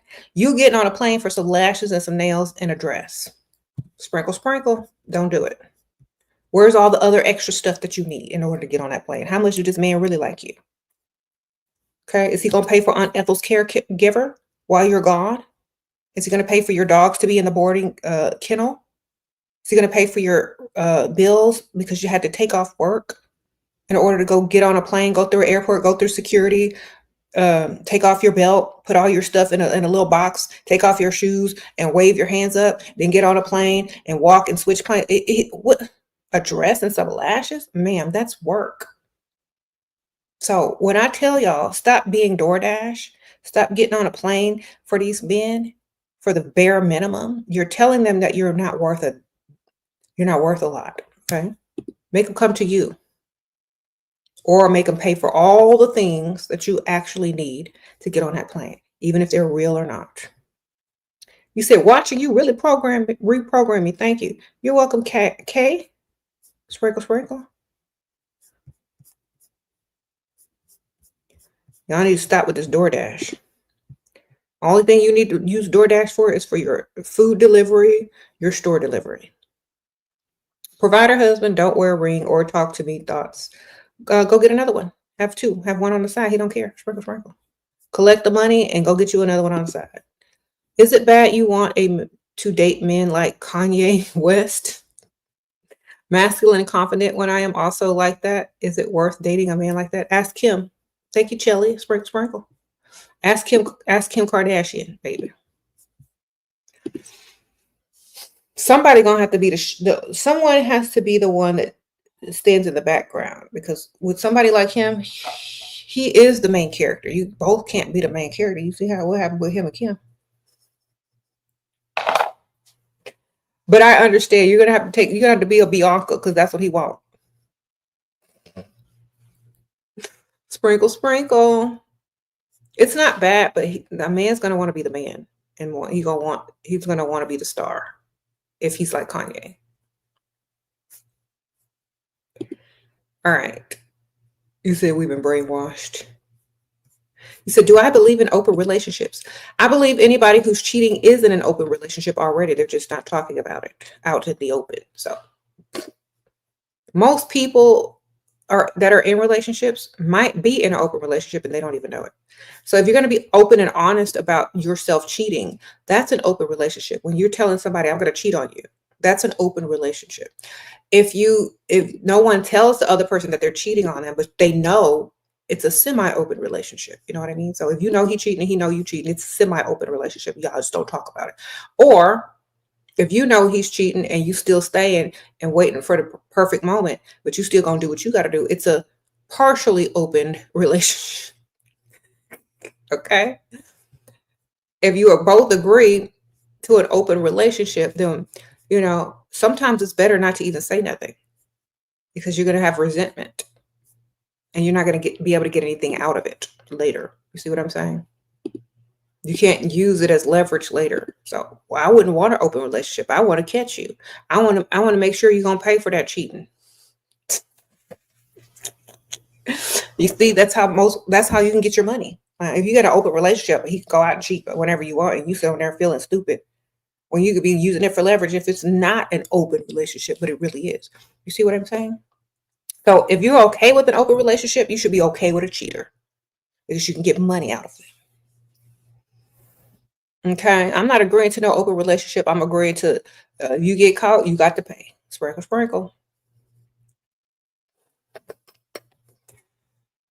All right. How do you make a man work for your number anyways? By making them impress you throughout the conversation when they're trying to get it. Say, they ask for your number right away in the conversation. They don't care nothing about you. They're not trying to get to know you. They're just trying to collect it so they can go on and talk to the next chick. If they say, can I get your number? It's like, you know what? I really want to give you my number. So let's just see how the rest of the evening goes. That means stick around, impress me, buy me some drinks, tell me something that I want to hear. Work for this number. If you don't want the number, he's going to be like, okay, well, that's fine. You don't want to give me your number. It's like, okay. If they don't want to work for your number, they don't want to get to know you. They just want to collect it to see if they can, see how easy it is. And the next man walks up to you. He knows that man can get your number too, because you just handed it out. So if they don't work for it, they don't get it. And if they do get it, and if they do work for it, they're definitely going to use it. You see, because they had to work for it. They had to buy them drinks. They had to walk around. They had to impress you. They had to tell you something about themselves in order to impress you enough to even want to give you their phone number, or for you to give them your phone number. Excuse me. So that's why you got to make them earn it, because they don't want to use it if anybody can get it. Okay. And they might not even remember whose number it is if they collected 3, 4 numbers. Sometimes it's just an ego boost that they're not even going to use the number. They didn't invest in the number. But if you invest in that phone number, some women make them pay for their phone number.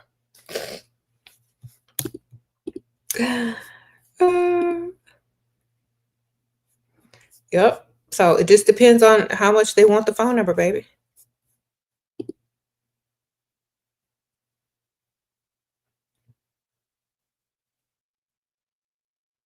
You said you got in a fight with a potential provider, so a man that haven't even provided yet. Okay. About wanting intimate things that you are uncomfortable with. And we are in no contact. First of all, you didn't do nothing but lose a person that didn't even do nothing for you. So why don't you just block them on your phone? Because you said potential provider. You shouldn't even be arguing with no man who haven't even spent nothing on you or given you anything.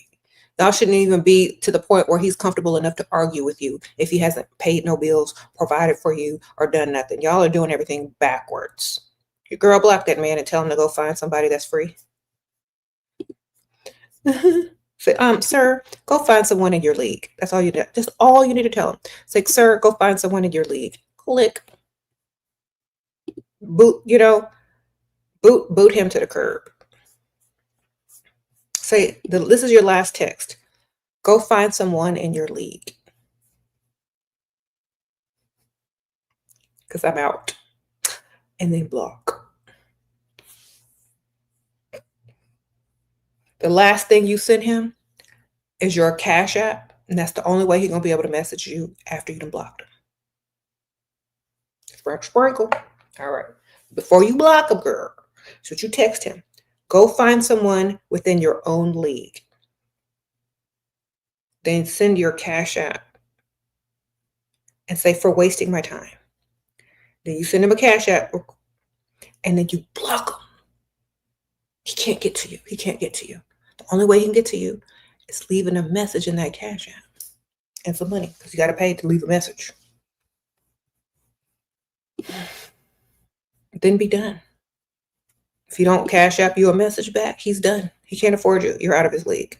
Tell him to go find someone that he can afford. Okay. Okay. Because y'all be sitting there really negotiating and arguing with men and haven't spent nothing on you. Forget that. You don't argue with nobody that hasn't invested in you. Your husband wants you to get a piercing. Are you an animal? Do you want the actual piercing yourself? Okay, get a fake piercing. They got the fake piercings. Get the fake ones. But first, this is what you tell them. It's like, I'll get it if you upgrade my vehicle. Don't do it for free. Then go get the fake ones. And then when he finds out they're fake, tell him they weren't able to do it because of some type of allergic something. Just lie. Okay. Is him having a STD a deal breaker if he's a provider and wants to marry? That's up to you, man. That's your body. Sprinkle. Is it a deal breaker for you? You know what I'm saying? Is it a deal breaker for you, your kids, your future offspring? I don't know. Like, you tell me. Some people, it's not a deal breaker. Some people it is. I don't know. You didn't tell me what type it was, girl. Is it a deal breaker for you? I'm not dealing with that, man. You are. So it's up to you.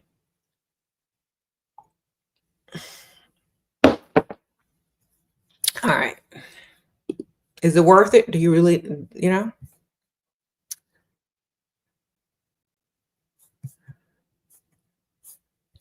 Can he get rid of it? Is it forever? You know what I mean? You didn't give me enough detail.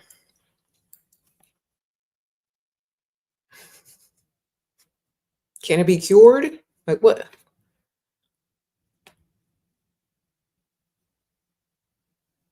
You only approached by Dusties. You're 21. You can't seem to find the discipline to level up how to become more disciplined and accountable. Okay. Pretend it's a job and someone's paying you to do it. Okay.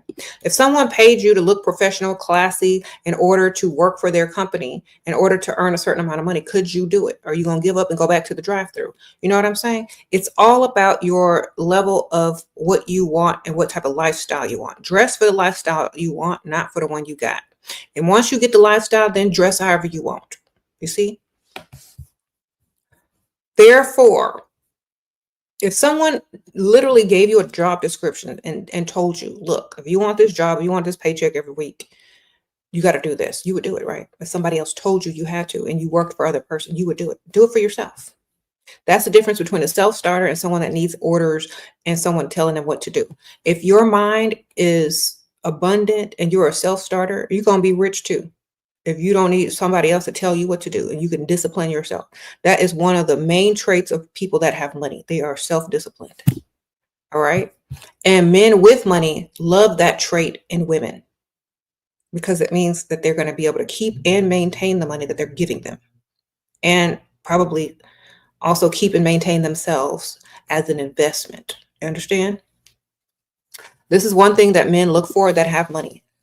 Discipline in women. Not discipline to obey them, but discipline within themselves as a person. Self-love. How they carry themselves, how they put themselves together, how they look. You know? So it shows other people how you feel about yourself. Therefore, they see that you don't care, so why should they? You don't invest in yourself, so why should they? You know what I mean? What kind of mother are you going to be if you can't even deal with yourself? How are you going to deal with a child? So therefore, to have discipline and level yourself up to the point and the type of woman that you want to become, you got to conquer that first before you could do anything, before you can be in a relationship, or before you could be anything. You got to do that. Okay, 40-year-old told her guy she need nail money. He said, I get paid Friday. I told her, send $200 cash app Friday. She said she's too proud and he'll want something in return. I said her time and energy is payment. How to help? Your friend has a pygmisha and that 40-year-old is broke. Sprinkle, sprinkle. She need to find a whole nother man and go to the rich side of town and stop dealing with these guys that are barely making it themselves. A 40-year-old, depending on his profession, is barely able to afford himself. He's not even in the latter senior part of his career, if he's even got a career. Okay, she need to be asking the 50-year-olds for some money, baby. 40-year-olds, you know, they're still trying to make it. Sprinkle, sprinkle. Tell her to go find her a 50-year-old. All right. So that's a broke man. Exactly. Y'all be thinking 40 is old. If 40 is old, his money needs to be old. You know what I mean? 40 is not old. They're not even near the midlife crisis age yet. Okay, they don't even have AARP yet. When they start getting them AARP magazines, that's the age you need to go for if you want some money. Oh, she's 40? Well, how old is he?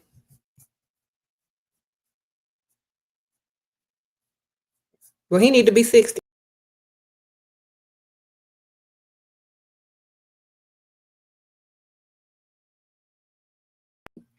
Sorry, y'all. He needs to be 60.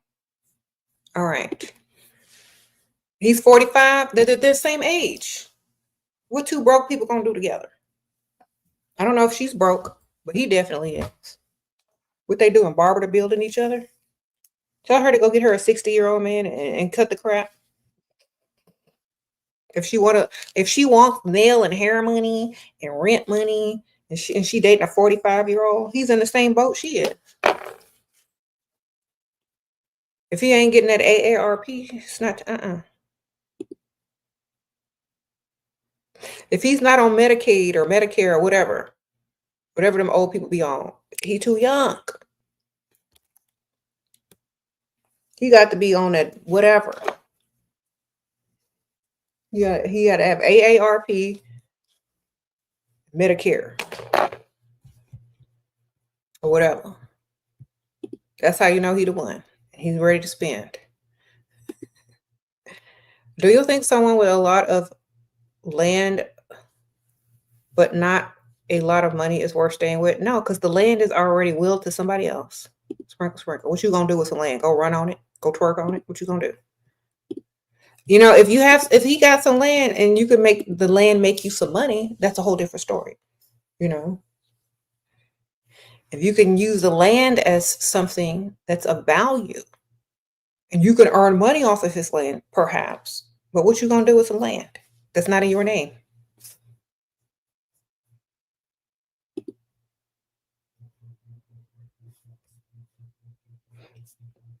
Mm-hmm.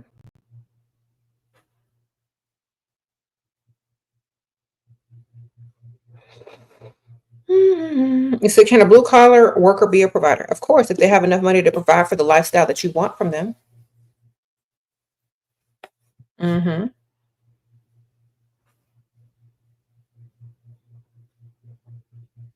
Are men who make excuses instead of rejecting outright weak? Yeah, they're broke too. Sprinkle, sprinkle. Men usually take accountability when they're wealthy minded. Men usually make excuses when they're poverty minded. So, and that's how you know they broke. They start making up excuses. Okay.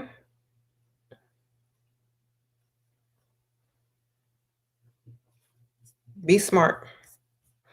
Learn to read between the lines. Men's conversations gives lot away about how much money they have in their pockets. Okay, yeah. He's 35. He got land in his name. Unless he sells that land and gives you some of that money, I don't know what you do with that land, man.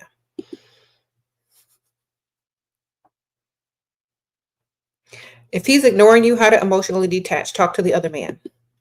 The other one you should have in your back.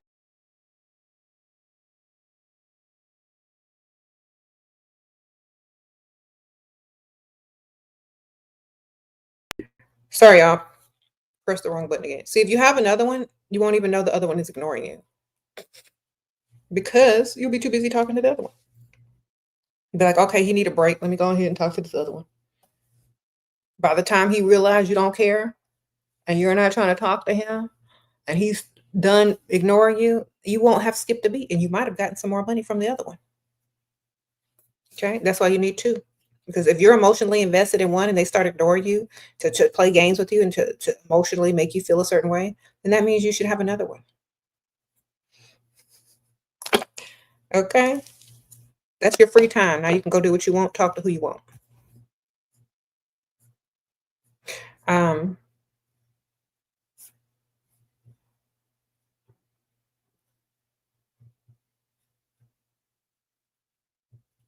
you said if he's giving 200, you can't even use it on your nails or bills. I know nails cost money these days. That 40-year-old man don't have the same type of money a 60-year-old man has. Okay, 60-year-old man can give you hair, nail, car note, rent, vacation, car. What you doing?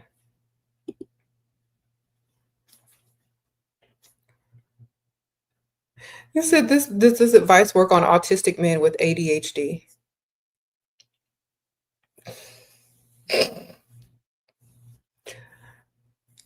If you're very interested in what they're interested in, ma'am, it might. If okay, you freestyle first time at high end bar, all the men coupled up. How random is that? A song or something? Huh? What day are you going on? You got to go on the weekday during the day, not on the weekend or on date nights. Sprinkle, sprinkle. You see, when you go to a high end bar on the weekdays in the day, it's going to be different because that's not date night. No one is coupled up. They're out doing lunch, they're out meeting friends, they're out maybe on their lunch break, they're out after the gym or, playing golf. When you go on Fridays and Saturdays in the evening, that's date night. You don't want to go out and freestyle on date night. Men gifted you jewelry worth $1,000, then asked what I can do for him. I blocked him on the way back home. Dusty's in disguise. Can I reverse this question? You can say, oh, you know what? You're right. I'll do something for you.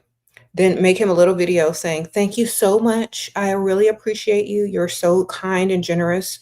Such a breath of fresh air, being a gentleman. And I can't thank you enough. Thank you so much." And then blow him a kiss on the camera. Does that help? That's all you can do for him is say thank you. And you can do it in video form. But that's all you need is a thank you. That's all he needs. Okay? There ain't nothing else he needs. Thank you. There you go. Sprinkle, sprinkle on us to keep the dusties away. Thank you, Miss Misty. Yeah, sprinkle, sprinkle. Keep the dust away. Dust repellent all day. Okay.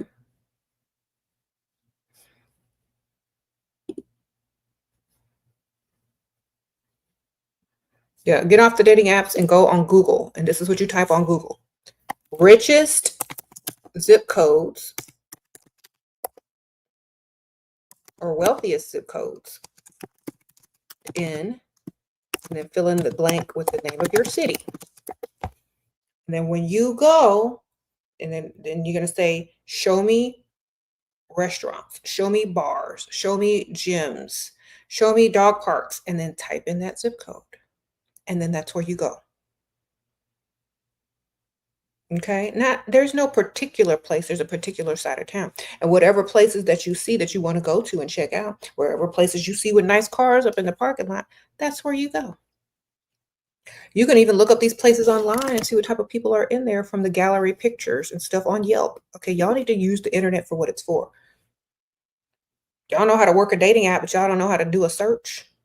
Y'all don't know how to do a demographic search. If you treat this like a business, you'll always thrive. Y'all are sitting online putting yourselves on the market to anybody and available to anybody in a dating app, but you need to be doing demographics. Sprinkle, sprinkle. All right.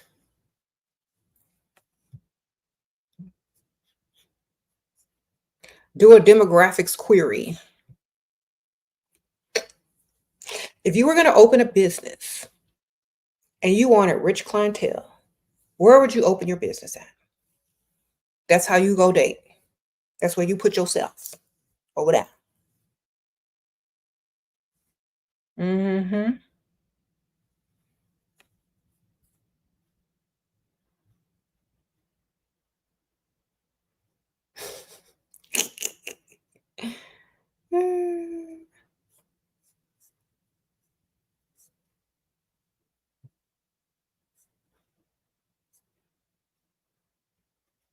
You say you started pickleball as advertised by Shira and the wealthy men I've met. Okay. Ma'am. Thank you, Carla, for telling these people that. Yes, go get into a cute sport. Get your little tennis skirts on.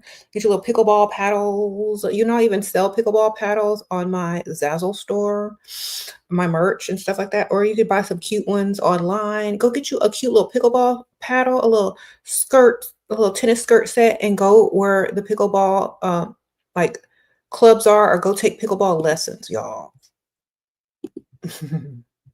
Yo Dusty helps you with your biz. Should you keep him while he's looking, or are you looking for a rich one? Also, are there any other options except freestyle? Yes, go play pickleball. Sprinkle, sprinkle. Go join a tennis club. Go join a country club. Go to a gym on the rich side of town during the daytime. Mingle with rich people, make rich friends, get introduced to more rich people, get invited to rich activities. Sprinkle, sprinkle. Yes, and you can also network at the same time for your business. Wonderful. Just don't leave your boyfriend. Just don't bring your boyfriend. Leave him at home to do the dirty work. All right. Don't let him get in the way of finding your husband. Sprinkle, sprinkle. So I'll tell you all about my pickleball experience since y'all are curious. I took my daughter and I to take pickleball lessons, right? And what I noticed with all the very nice cars in the parking lot, a lot of surgeons, a lot of doctors, a lot of lawyers, a lot of, rich people that are just playing pickleball in the middle of the day because they ain't got to be at work because this was on a Tuesday. All right. So lots of independently wealthy people, If you like listen in, they're like, yeah, we're getting a pickleball court put in our backyard. We're just trying to take lessons and get the hang of the sport. And then we're gonna hold tournaments in our back. Like, what kind of backyard you got? Mhm. Oh yeah, well, we're just learning how to play pickleball because our friends next door play, and they're just out in the middle of the daytime, just chilling, got money, parking lot full of luxury vehicles, surgeons, and then you look on the pickleball schedule and it says medical group such and such surgery will play at 4 o'clock. That means a group of surgeons are getting ready to come in and play pickleball. Then you'll see financial group such and such reserved this court at 6 o'clock. A bunch of men in finance are getting ready to come in and play this pickleball. You can see the schedule online. You know when to be there. And some, I don't know if all of them do that, but some of them you can see the entire schedule. You know when to be there. You know what to do. You're a nursing student graduating in 9 months. Your controlling husband supports you financially, but living with him harms your mental health. You focus on school, but how can I stay strong during these times? Always be studying. Study, study, study. Always find other things to do besides deal with him. Okay? Sprinkle, sprinkle. Lie and say you got an internship. Lie and say you got to be at the hospital or the school or whatever. Just be away from him as much as you can until everything is paid for. And focus your mentality on something else, like your future. Like, start planning your future. You know what I mean? Like, that'll keep your mind off of him. Start planning the future without him. Thank you, Ariel. Sprinkle, sprinkle. Just plan your future without him, or put together outfits in your mind, or think about places prospects you're going to go to, and just totally avoid him like he doesn't even matter. Okay. The more energy you give him, the more he's going to take from you. So just find a way to give him the least amount of energy, no matter what it is, whether it's faking an illness, faking a sickness, pretending you're visiting someone else. Just do whatever you got to do. I think the door's open. Do whatever you got to do to spend less time. Okay. God, the wind is picking up. It's getting ready to start to rain here.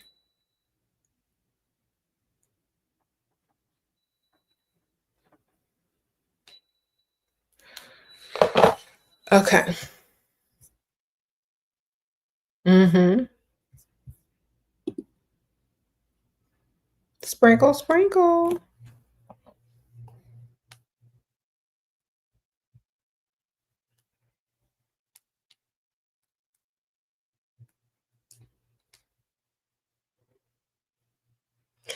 Do we keep 9 to 5 men in our rosters or avoid? It depends on what you want to do with them. Like, if you want one that's paying 9 to 5 and you want one during the day while they're at work, perfect. You know what I'm saying?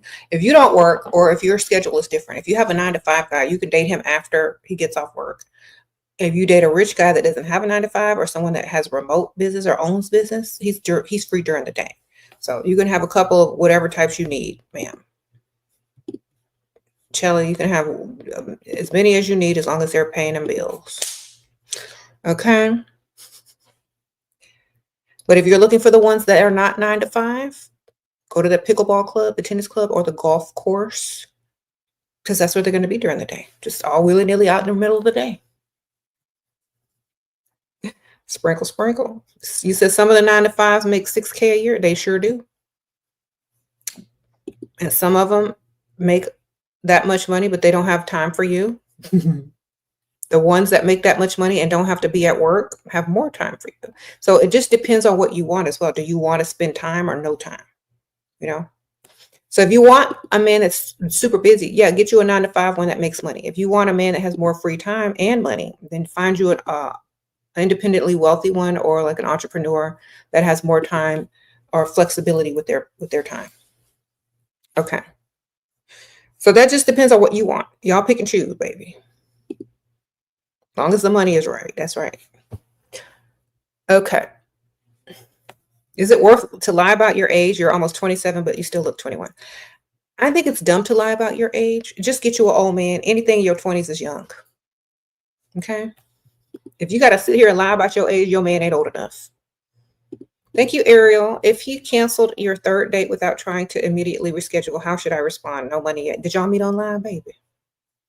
He found a better one. He found another one. He found your replacement. That's why I tell y'all, if y'all get online, y'all are very replaceable. Hopefully you did meet him online. I would just go on and date someone else and get offline and go hang out on the rich side of town and meet men with real chemistry, real money, and who are not flipping through dating apps looking for your upgrade. Okay? Sprinkle, sprinkle. Wonderful. Did you meet him in real life or did you meet him on a dating app? Mm-mm. You said if the money come with a humiliation ritual, I don't want it. I'm the prize. Hello. Yeah, money should not come with a humiliation ritual. Okay. They should be honored to be in your presence. That's why I'm saying get out of his league. You know, when you are mad at him, that's the humiliation ritual. When you don't treat him right, that's the ritual. You need to be out of his league so that you have more power in that relationship. Okay. That's all.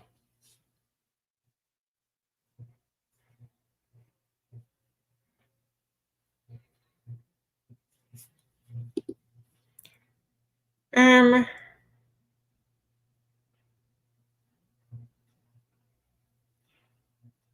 so you have known someone for years and now you want to start asking for gifts every visit. I started with a Starbucks. Now I want to grow. What should I ask for next? Um, um, just okay. So every time you meet up, this is how you train a man to start being generous with you, especially if they haven't been in the past. Ask them to bring you something every time you meet up. So like, oh, could you pick this up on the way? Could you pick this up on the way? I forgot. Would you mind picking this up? Would you mind grabbing me a this and a that? And so they'll get so used to telling you yes, of course, going out of their way to get you things. You start to ask for bigger things, the more they get used to it. So, you know,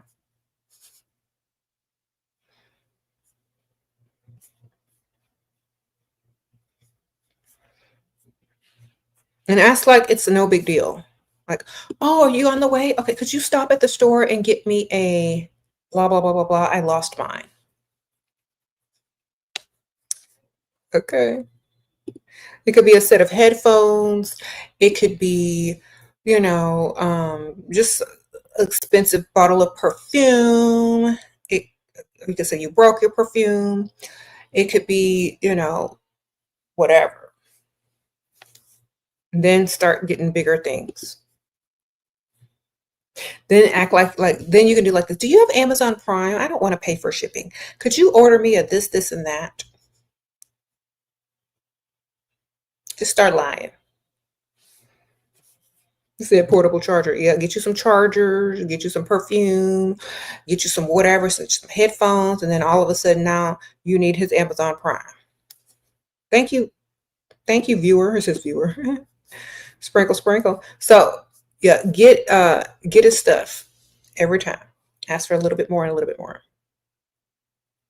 He don't expect it back from you. Just say, thank you so much for treating me. I appreciate it. If he likes you, he ain't gonna ask for the money back.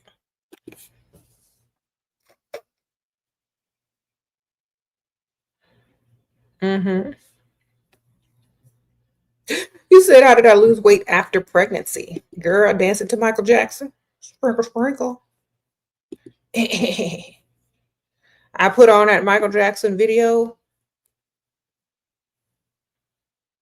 playlist and did all the dances, even though I look stupid. Yep. Girl, he be moving. I know how to moonwalk. I like put on the Michael Jackson playlist and start dancing.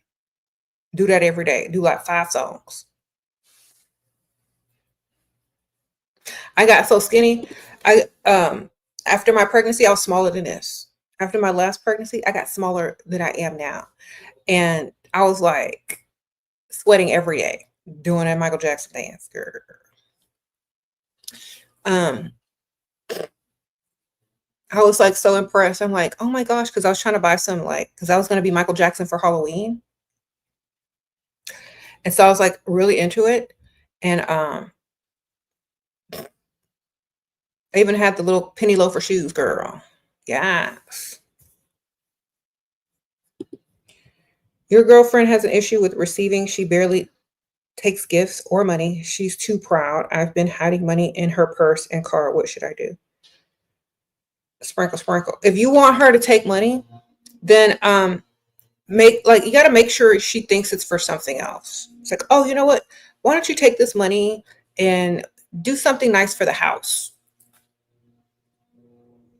That way she doesn't think it's just for her, but really she'll just use it for whatever she wants to. And she probably feels like people think that she owes them favors if they do nice things for her. So if you're giving her money, don't ask her for nothing right away. Don't ask her to do nothing right away. Don't ask her for no favors, because she's associating you giving money with favors or doing something for her. So if you want her to freely start taking money without being like feeling too proud or whatever, don't ask her for nothing in return. Just give it to her. Okay. That's exactly what you got to do. Because some people don't like taking money because they think you want something out of it. Just like, you know what? Buy something nice for the house. You always make it smell good and look good in there. She'll buy whatever she wants and then maybe something nice for the house, and give her more than enough. That way, if you do ask her to do something, it's literally for herself. So ask her to do something for herself. So, you know what? The only thing I want you to do with this money is make the house look, buy some flowers for the house and then do whatever you want to do with the rest. That's it.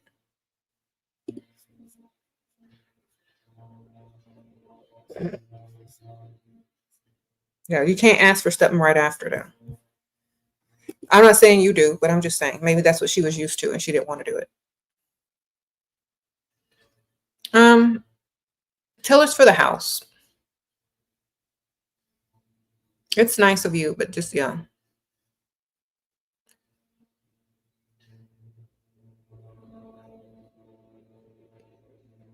You said, ladies, what makes men approach you besides smiling and looking at them? It didn't work for me. Usually they say that they're intimidated if girls are too pretty. Okay.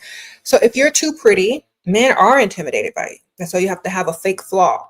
Like if you're perfect in every way, you look like AI out in the streets, men are going to be intimidated by that. So you have to have a fake flaw if you are too perfect or too pretty. You got to have a fake flaw. A fake flaw is a silly laugh. A fake flaw is, being slightly clumsy. You got to have a fake flaw so that they understand that you're human. Okay? Got to have a fake flaw. Make a fake flaw up, but I don't care what it is. Maybe not something that's going to turn them off, but just a little. You said AI in these streets. I know. If you look too perfect, if you look like AI, you need to have a fake flaw. Okay. They want you to look like AI, but they want you to also be flawed in some sort of way. So give yourself a fake flaw if you find men are intimidated by your perfect beauty. Okay. There you go.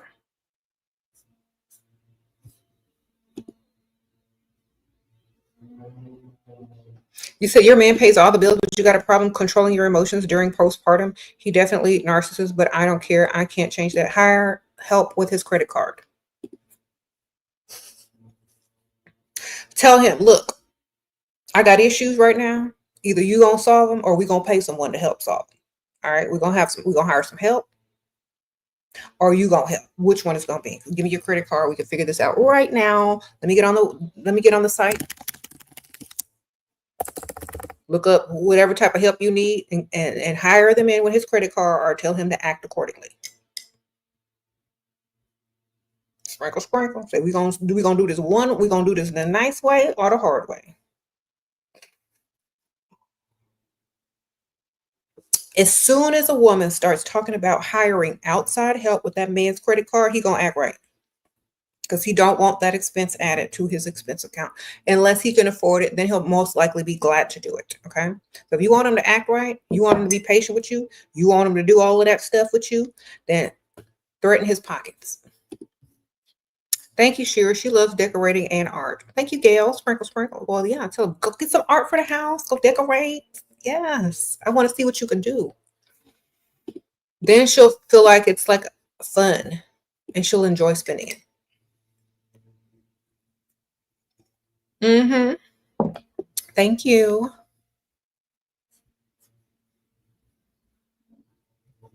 You said you wear eyeglasses. Does that make me less attractive? No. Um, if you wear eyeglasses out and about in a room full of women with no eyeglasses, that is what makes you less likely to be approached because you look too smart and they want some dumb chick. You know what I'm saying? So wear your glasses in the place, take them off, put them in your purse, smile, and act done with the rest of them. All right. Then when you need to see, put them back on. When you need to drive, put them back on.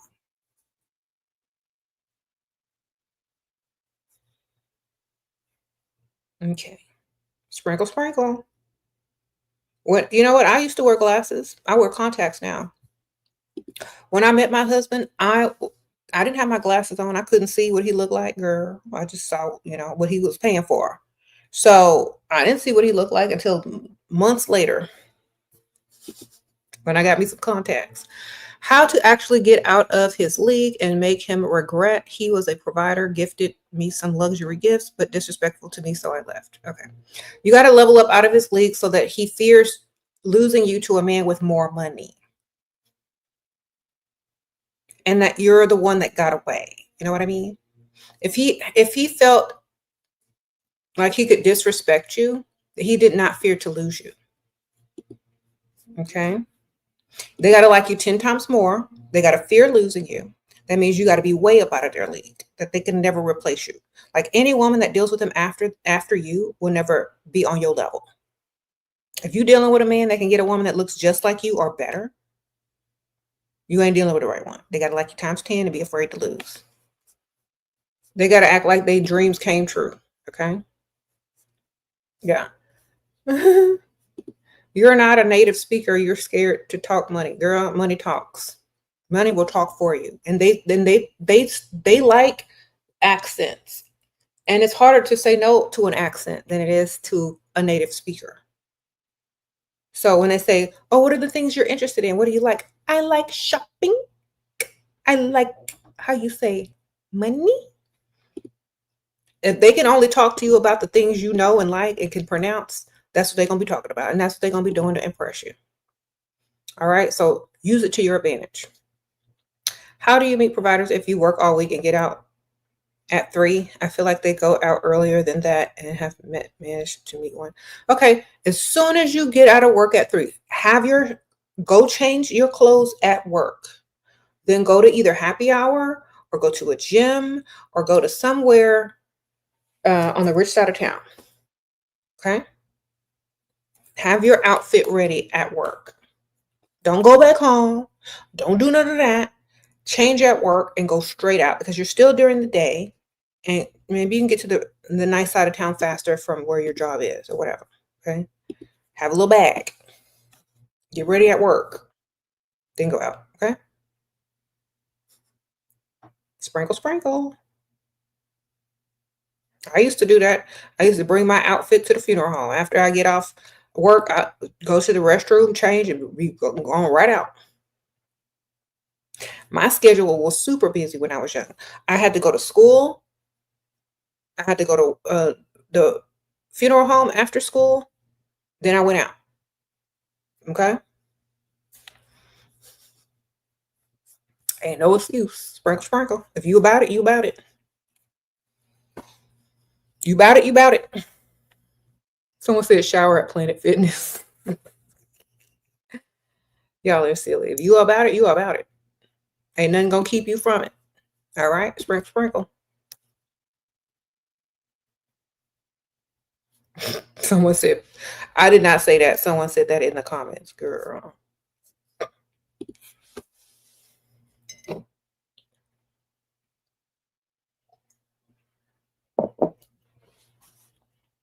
He said, did clothing smell after funeral home? Well, I changed clothes, so it didn't matter.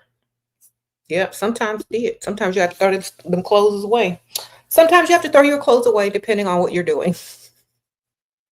But they have PPO, like I don't know, did I say that right? No. Personal protection gear that you wear when you are working on a body. I'm thinking of insurance. So you can literally work in a hazmat suit or a lab coat with gloves and one of the little surgeon shower caps on your hair and your feet. And then you got a little PPE. Thank you. Thank you, Hardaway Fit. It's been so long. Personal protective equipment. Thank you. So yeah. But sometimes if you're working or dealing with someone that hasn't been found for a while, yeah, you got to throw them clothes out. Sprinkle, sprinkle. You're 22, men at 56-year-old lawyer for your case, offer to be provider mid-convo. I sent free letter. What? Sent free letter and for my case, but tried to kiss you the day one of meet. Asked if I sleep with. Girl, don't say no until the case is over. Sprinkle, sprinkle. Say after you win my case, we'll see. Because he gonna try to charge you still. Lawyers are tricky. Tell them to win the case. And you gonna. Why do you think they do this? If you're dating a lawyer and they're not even finished with your case yet, tell them to win the case and see what happens. Because he can do one or two things: bill you and get his money, or work it out. I don't know. But don't do nothing before he win the case, man. Sprinkle, sprinkle.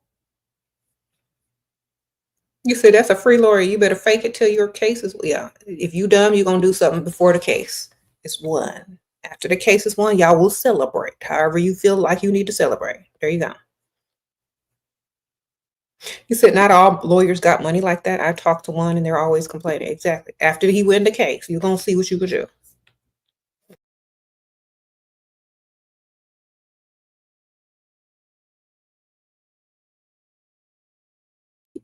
Sorry, y'all.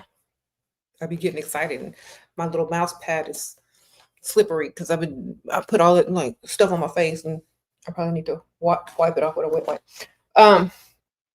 Y'all are silly though.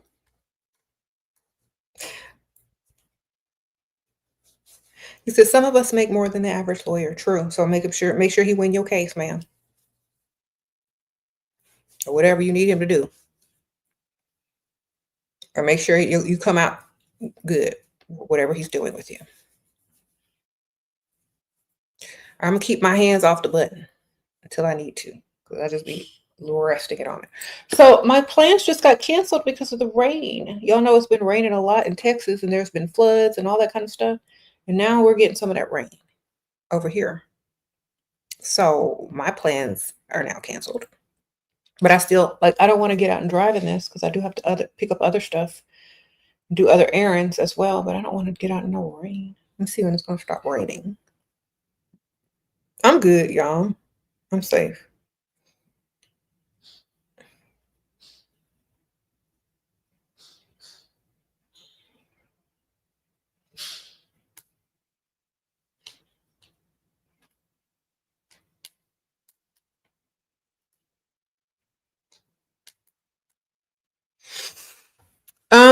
I'm probably not going nowhere if it's raining. I'm gonna wait till it stops if it does.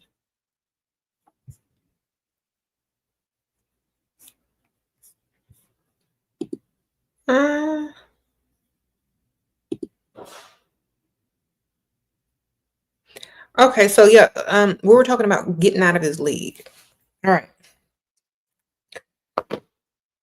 You're more likely to get a yes from a man, and you're more likely to get a man to give you money if he can't get another one like you. That's the key. You need to understand that. Some of y'all don't realize that, but you need to make sure that this man thinks he's dreaming.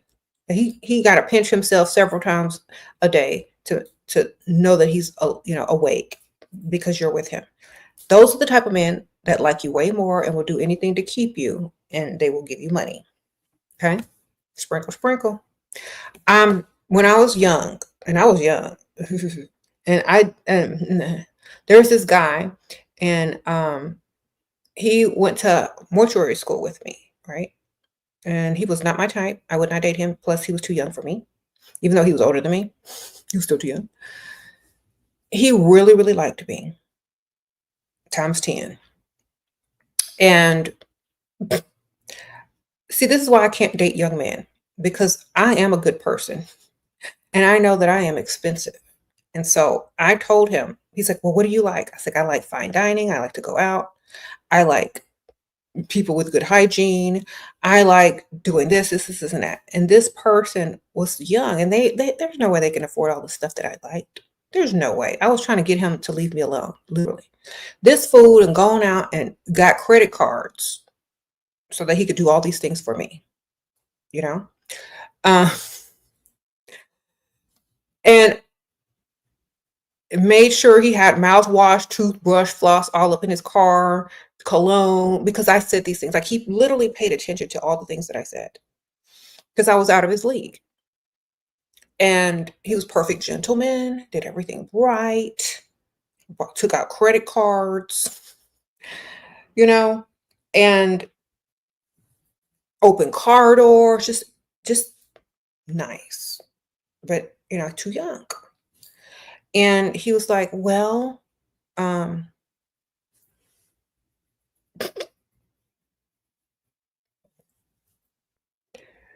it just wasn't my type, y'all, too young. That's why you can't, like, that's why I tell y'all, just, I don't want you to go into credit card debt. I don't want you to be doing too much that you can't afford, because, dating someone out of your league or too close to your own age is only going to put you in debt. I don't want you to have to sit here and pay credit card bills just because you can't do what the normal older man can do with no problem. That's wrong. I don't believe in taking money from broke people. You know what I mean? So I like the nice things in life. I like lifestyle. I like money.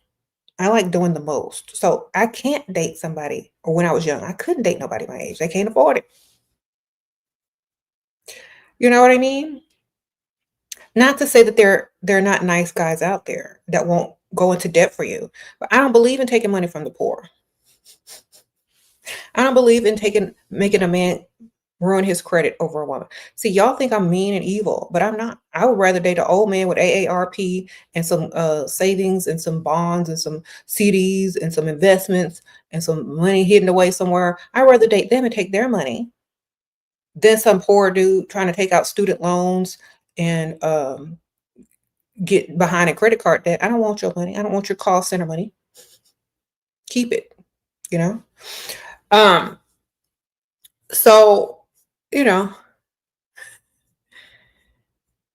it's just the lifestyle didn't match. And it was okay. He even wrote me a poem, y'all.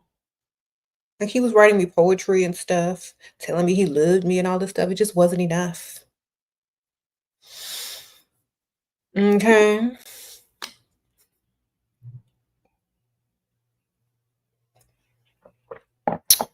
And then, it was romantic, but like, how are you supposed to be feeling romantic when somebody's going into credit card debt and really can't afford you? That's not romance. It's like a delusion. You know? It's like, well, what we gonna do when the credit cards get full? Thank you. So I knew what I had to do.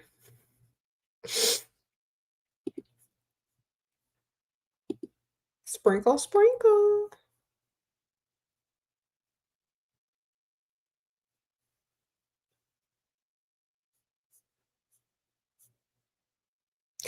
And yep, he was cool though. We were friends. You just had to make sure, like, you understand, like, young men aren't gonna have it like that. Because some of y'all are trying to make young men have the pockets of an old man, and that's just, it's not possible unless they come from old money or if they have their own money. So you said you didn't feel sad. Um, I didn't feel sad because I already knew that in my mind, before I started dating that guy, I knew the type of lifestyle that I wanted, and I had to be true to myself, you know? I couldn't sacrifice my vision for myself by being emotionally attached to someone that couldn't help me get there or anything like that. So I had to be real with myself. I had to take a moment and say, "You know what? This is not the future you want. This was fun. Y'all could be friends, but you got to end that because it's not going to happen." Sprinkle, sprinkle. I didn't feel sad. I felt like I'm not sacrificing my goals and dreams, baby, for no man. Okay. Sprinkle, sprinkle. I'm sure they found someone else more their speed. Mm-mm. You said which makeup attracts rich men? You mean which style of makeup attracts rich men? Well, it just depends on where you are, if it's appropriate for where you are or not. I would say don't do the giant caterpillar lashes. Do something natural, like a natural lash. Don't do no crazy colors on your face. Maybe something like a natural soft glam. That would probably be the best one. Natural soft glam. Don't do too much. They still need to recognize you without the makeup on. Like when I do my phone and it opens it opens with your Face ID. If you don't have makeup on and it won't open, or if you have makeup on and it won't open, maybe you're doing too much.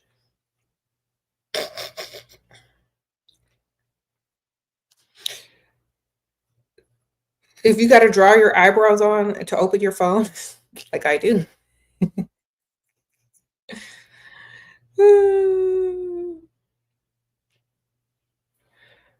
Girl, I gotta draw them eyebrows on for my phone will open up because I did the face test when I had her makeup. Unless I have on glasses, then it'll still open up. It is funny, ain't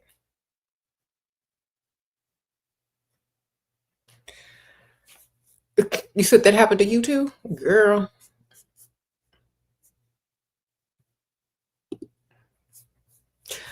If you have to scrape your makeup off and you have like giant lashes, that might be too much. You need to keep it demure. You can wear lashes like on special occasions. You could do a little extra for glam, but just for every day, yeah, you need to be more like soft glam. Okay.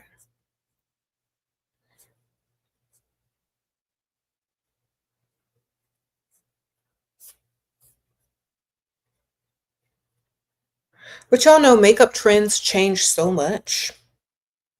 When if you go back years and years on my channel, the makeup trends have come and they've gone. They always will. So whatever is appropriate for the era that you're in that doesn't look like a clown, I think you're good. Okay? Okay. They have really good makeup out now that makes your skin look like skin. And they have really natural looking lashes now, or they have really good mascaras to where you don't even need lashes. They have very good skin tones. Okay. I'm not like there are some really good makeup brands out there that are good with looking like natural. You know what I mean? So you need to find those. But the colors, okay, so if you want like a natural glam, but you don't know too much about makeup and you have some money to spend, the makeup line you should go for are either like Korean brands because they have really good skin tone looking makeup. But if you want like one like that's not a Korean brand, Charlotte Tilbury is really good at doing colors that are really natural to your skin tone and to your lip color and to your natural colors in your face. And she only sells are mostly only sells natural looking soft glam colors, so you can't really go wrong. You go to the Sephora store. Why younger men 30 show interest but don't pursue? Because they can't afford to. Sprinkle, sprinkle. They can afford to hit it and quit it, but they can't afford to really do too much. They don't. Their wallet isn't ready for you. You know. You know what they like? Pick Misha. They like Pick Misha to chase after them. They like free women because they can't afford you. Sprinkle, sprinkle. So like the foundation I'm using was the Charlotte Tilbury Unreal Skin Sheer Glow Tint, and that's linked in my little Amazon beauty suggestions in the, I think it's the third link. All my beauty suggestions are linked there. So I use this. That's what I have on right now. I use like e.l.f. Halo Glow, which is also a dupe for a Charlotte Tilbury glow highlighter. Everybody's making dupes of her stuff. Fenty has some really good lip glosses as well. Like Charlotte Tilbury's lipstick in Pillow Talk Medium number 2 is really good for a natural pink nudie lip color on more like darker skin. And Pillow Talk number 1 is good for lighter skin. And I think her eyeshadow palette, which I don't have yet, is really like pinks and bronzes and browns. So it's going to give you a natural soft glam without having to guess and do color work, because it's all going to like look good on your skin. And I also use her concealer because it's really good at making your skin look skin-like. Then you use like a, she has some new blushes out now that I'm getting ready to get, but I have this Ilia one. And cream blushes are really nice because it also makes your skin look more skin-like versus powder and caked on, you know. So I tend to only use powder to set my under eyes and to seal everything in. And then I do a spray over it and that's it. Okay. So you want to stay more dewy and glowy to make it look like your real skin. And then choose like natural skin colors, natural lip colors, natural like eyebrow and eyelash and all that kind of stuff. But you can still be made up. You just don't have to look like a clown. Okay. I have many foundations, y'all. I got Fenty. I got Tier. I got the Charlotte Tilbury Flawless Filter. This makes you really glowy too. That's a good one. I got all type of foundation. I got Lawless, Forget the Filler, which fills in your fine lines as well. I got Dalton, which is really good. I got this. This is really good. It has like peptide balm in it, and it's actually skincare for your skin as well as the foundation. So I got all these things because they make your skin look like skin, you know.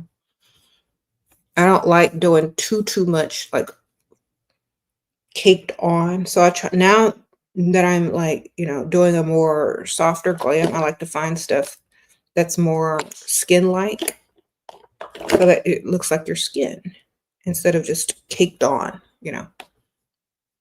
Sprinkle, sprinkle.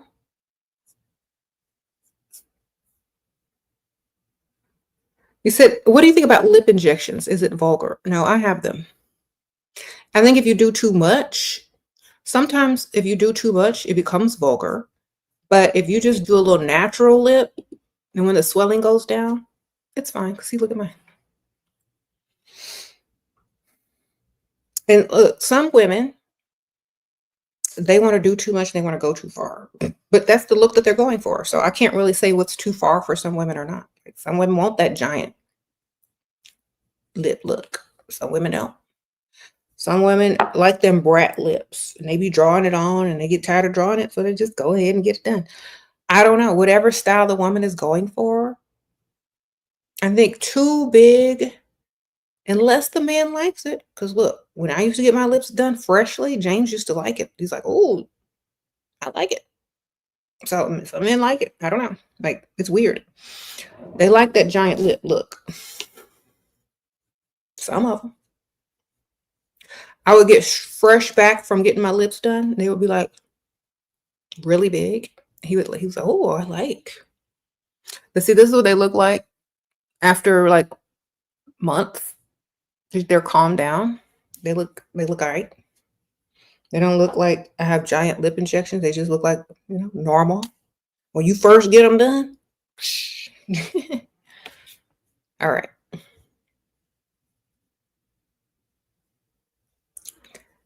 Um,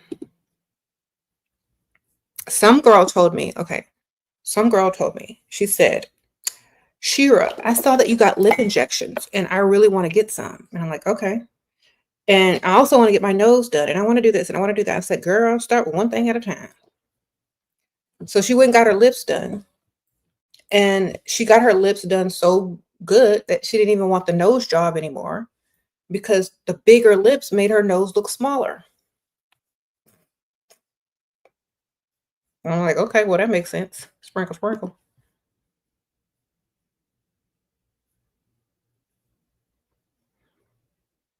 So, yeah, sometimes it can help balance out.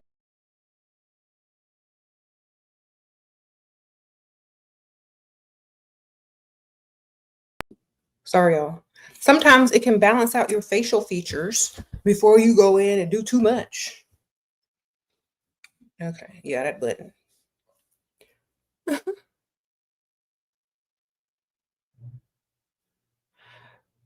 I'm back. Someone says, why did I get lip injections? The truth is, I started selling lip products like Kylie Jenner. And I needed some lips to advertise it. Okay, so I have my own brand, Level Up Cosmetics. I really don't advertise as much anymore because I haven't put out anything super new. But I mean, how am I going to advertise lip gloss and lipsticks? I ain't got no lips. You know what I'm saying? So I went and got me some lips so I can advertise my own product. Good. Sprinkle, sprinkle. I tried to get, I said, hey, Sasha, because see, Sasha has lips. I said, Sasha, my daughter. I said, can you be the model for my lip glosses? And she said, no. So I had to go get some lips. Sprinkle, sprinkle. It was a business decision, baby. All right. Um,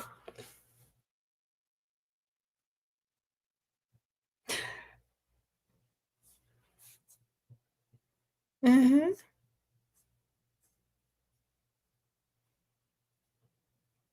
Is it Pygmisha if I ask a younger male colleague to be my dance partner to learn dancing? I'm not interested in him though. If you're not interested in him, then find a gay colleague because they'll be a better dancer anyway. Sprinkle, sprinkle. Then he'll know you ain't interested. Why would a straight man who you're not interested in agree to dance with you? You gonna pay for his lessons? Like what's happening? You got to really sit and think about this. Who's paying for the dance lesson? It is Pygmisha if you paying. Yes, ma'am. And why would he waste his time, energy to dance with you if there's no chemistry there? Only a gay man would do that, darling, because it's free dance lessons and that he can probably teach you better. Okay.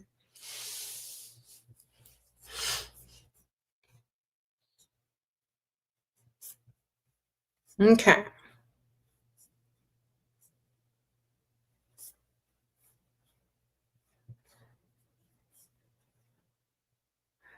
What?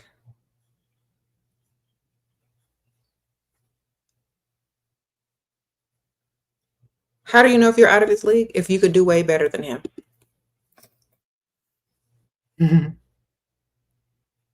Yeah, I only got lip injections. That's all I got. Yep.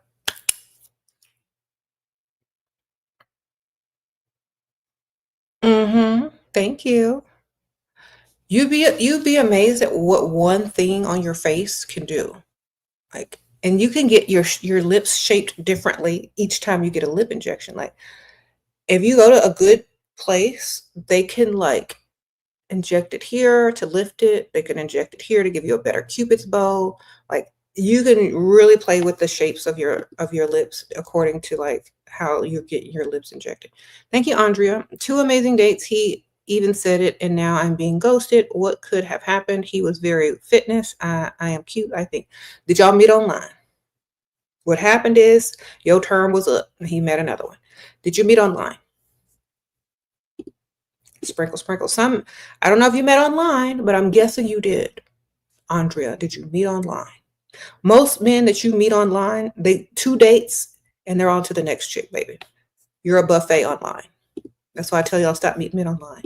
You can go on 2 tremendous dates, be seen out in public with this man, up his value to other women, boost his ego, and then he starts over with another girl because he has nothing else to impress you with except for the credit card points on his card for dining out. I'm telling you, stop meeting these men online. Meet them out in real life. After 1 or 2 dates, he's done and on to the next. He can't impress you longer than 2 dates. So he goes in for a fresh person to date and then ghost them. All he's doing is rotating y'all. The dating app is his roster. Okay? He doesn't want to dine alone. He wants to be seen out in the public with nice looking women that looks like he's got all that. He wants to look like the man. Men will use dating apps to up their ego and to boost their public appearance. Okay? Stop meeting them online. Sprinkle, sprinkle.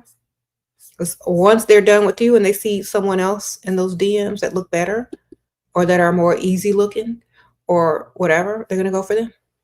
Stop meeting men online. Meet them in real life. Go to the rich side of town. Do some rich activities. Meet the old-fashioned way. Have some real chemistry. Stop being, one on the roster in the dating app pool. If he can take you out to dinner, so can everybody else on that dating app. You're not special. On to the next. Get off the dating apps, ladies. I'm trying to tell y'all.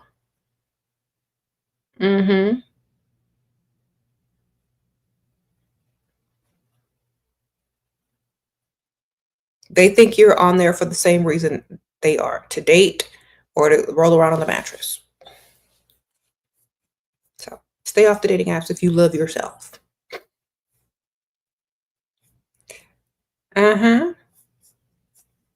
Just because you meet somebody and they're rich don't mean they finna pay all your bills. You might meet a man online who's rich, but have they spent any money on you? If you meet a man in real life, he'll start spending on you right away. He's going to buy you drinks. He's going to pay for your tab if you're at a nice little restaurant bar. He's going to offer to do something for you in order to get you interested in him. He's going to show you. You're going to be able to see if he has money or not. You're going to be able to see his body language if he's interested in you or not. That's why I'm telling y'all, get off those dating apps. A man can save a lot of money by using a dating app because he doesn't have to spend a dime. He can use the points on his credit card to pay for dinner, man. And then once he's done with you, it's on to the next chick. He never has to pay your bills. He never has to shop. He never has to do all these things unless he's truly interested in you and he was on the dating app for the right reason. But how many men are on the dating app for the right reason? Think about it. How many men are on the dating app for the right reason or the same reason? You get off the dating apps and you meet people in real life. If you're going to stay on dating apps, there ain't nothing I can do to help you. Because you're just going to fall into the same routine and the same rotation. And once they tired of seeing you in their routine and their rotation when they scrolling, they're like, oh, I already went to dinner with her.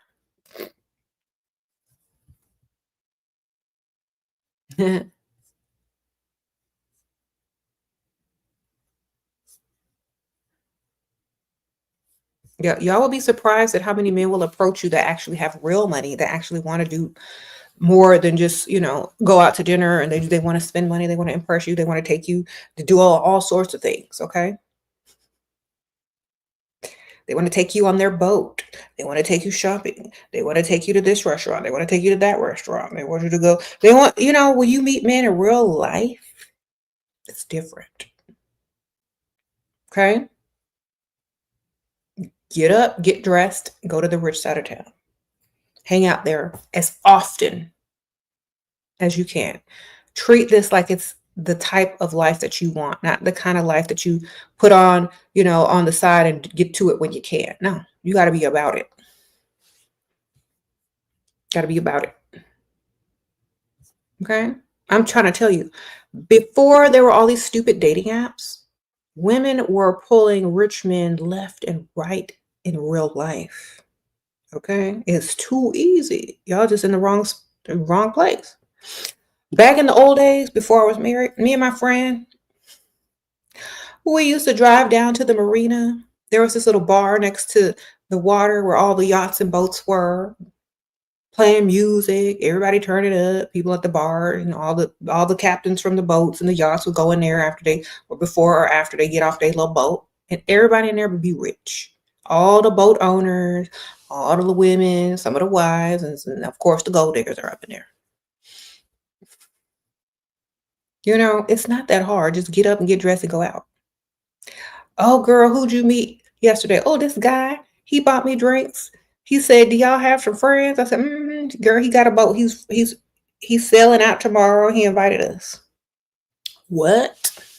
Yeah, it's a yacht. So get out there. Like people like to meet people in real life. So get out there. Get off the dating apps and get into the real world.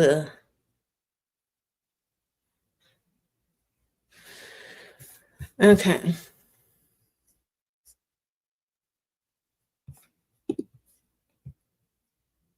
You said, how do you go out alone safe though? Y'all are safer today than we were back in them old days, and I'm still here and I'm alive. Look, we had tasers back then though, and pepper spray. What y'all got? Apple tags, location, phones. Girl, we had no cell phones back then. Y'all are safer today.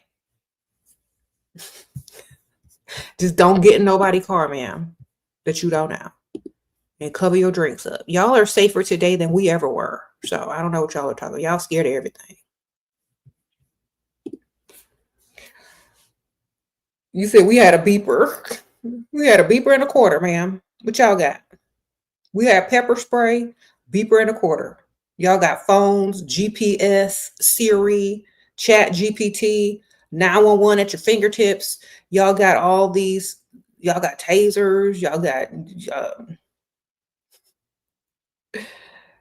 Y'all have more than we had. All right. How to stay safe is to have common sense. That's number one. Number one, you need common sense. So write that down. There you go. Before you go out, tell a friend or family member exactly where you're going, what you got on, take a picture, post it up. Y'all know. Come on. Common sense, baby. Don't be dumb. I don't know. Some of y'all IQs is below average. Use common sense, man. Protect yourself. Be smart. That's it, baby. That's it. Mm-hmm.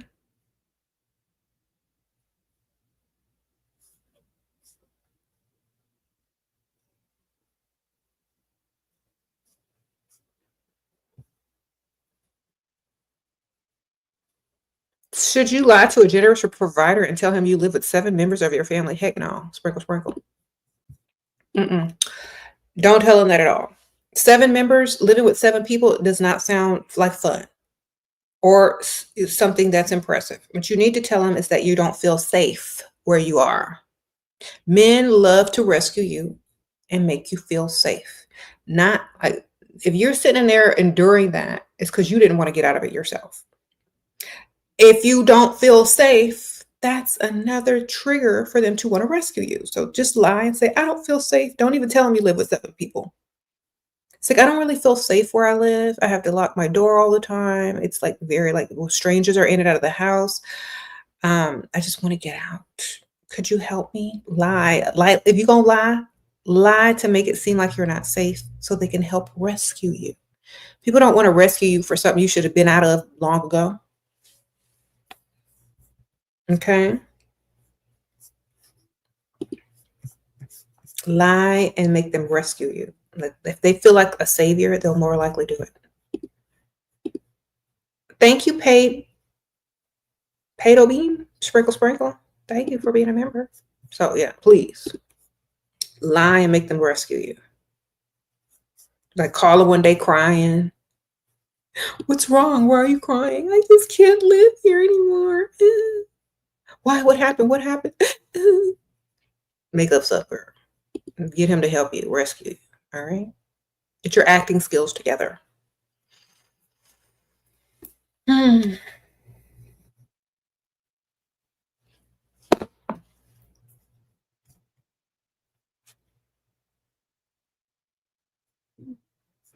You work in a 4-star hotel as a housekeeper. What should I do to get a man from there? I'm 20 years old.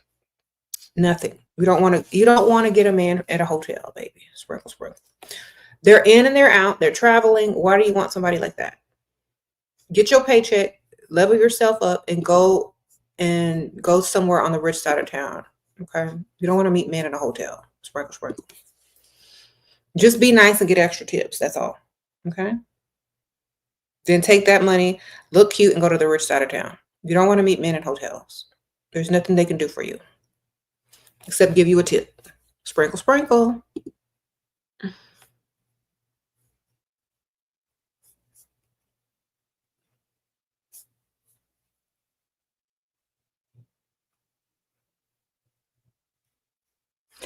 Okay, you dated a guy you was best friends with for 6 years. We dated for 1 year, and we supposed to move in together. His family adored me. His friends still do, but he got with a new girl 6 months later. And I am stunning. She basic. I'm so humiliated and hurt. What?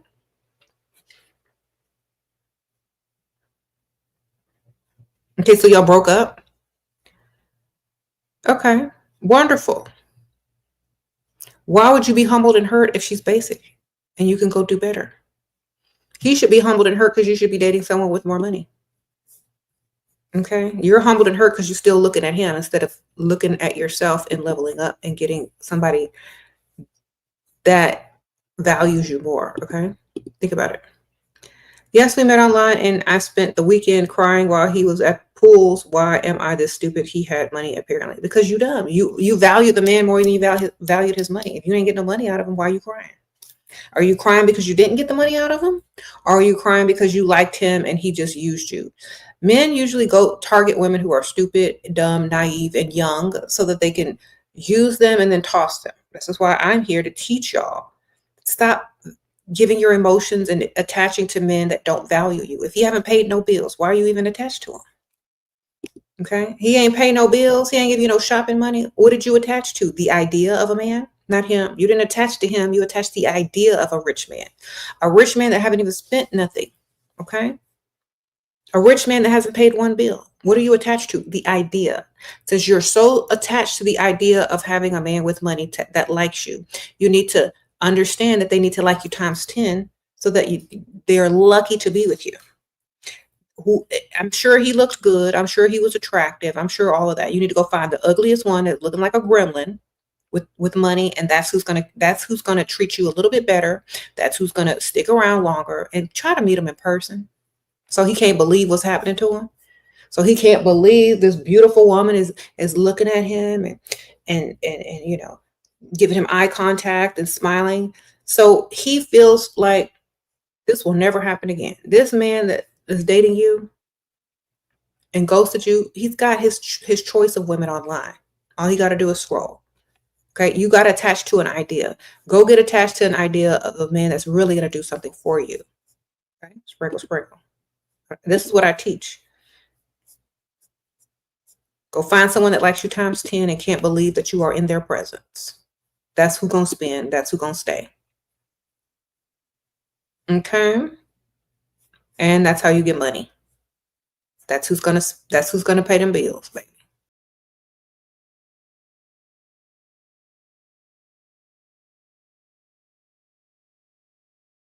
Sorry, y'all. Stay away from men that look better than you and men that cannot replace you like this. Okay. All right. You need to get with a man who's gonna call everybody he know and his mama as soon as he is done beating you. That's the man you need. You need a man that can't believe that you are in his presence. And after you leave his presence, and after he gets your number, and after he can't believe this is true, he's gonna call everybody he know. I just met the woman of my dreams, or I just met this fine woman. Da da da da. Somebody sent me a cash app. Hold on. If he ain't doing that, you with the wrong one, ma'am. Thank you, K Brett. Thank you, Sprinkle Sprinkle, and thank you, Tanzia. She says for inspo. Thank you, girl. Yeah. Bills paid, got whatever I want on a constant glow up, emotionally in control, much better looking than my provider. He seems to have forgotten that. Okay. Well, start spending more time without him. Sprinkle, sprinkle. Okay. If he forgets that, spend time without him and he'll.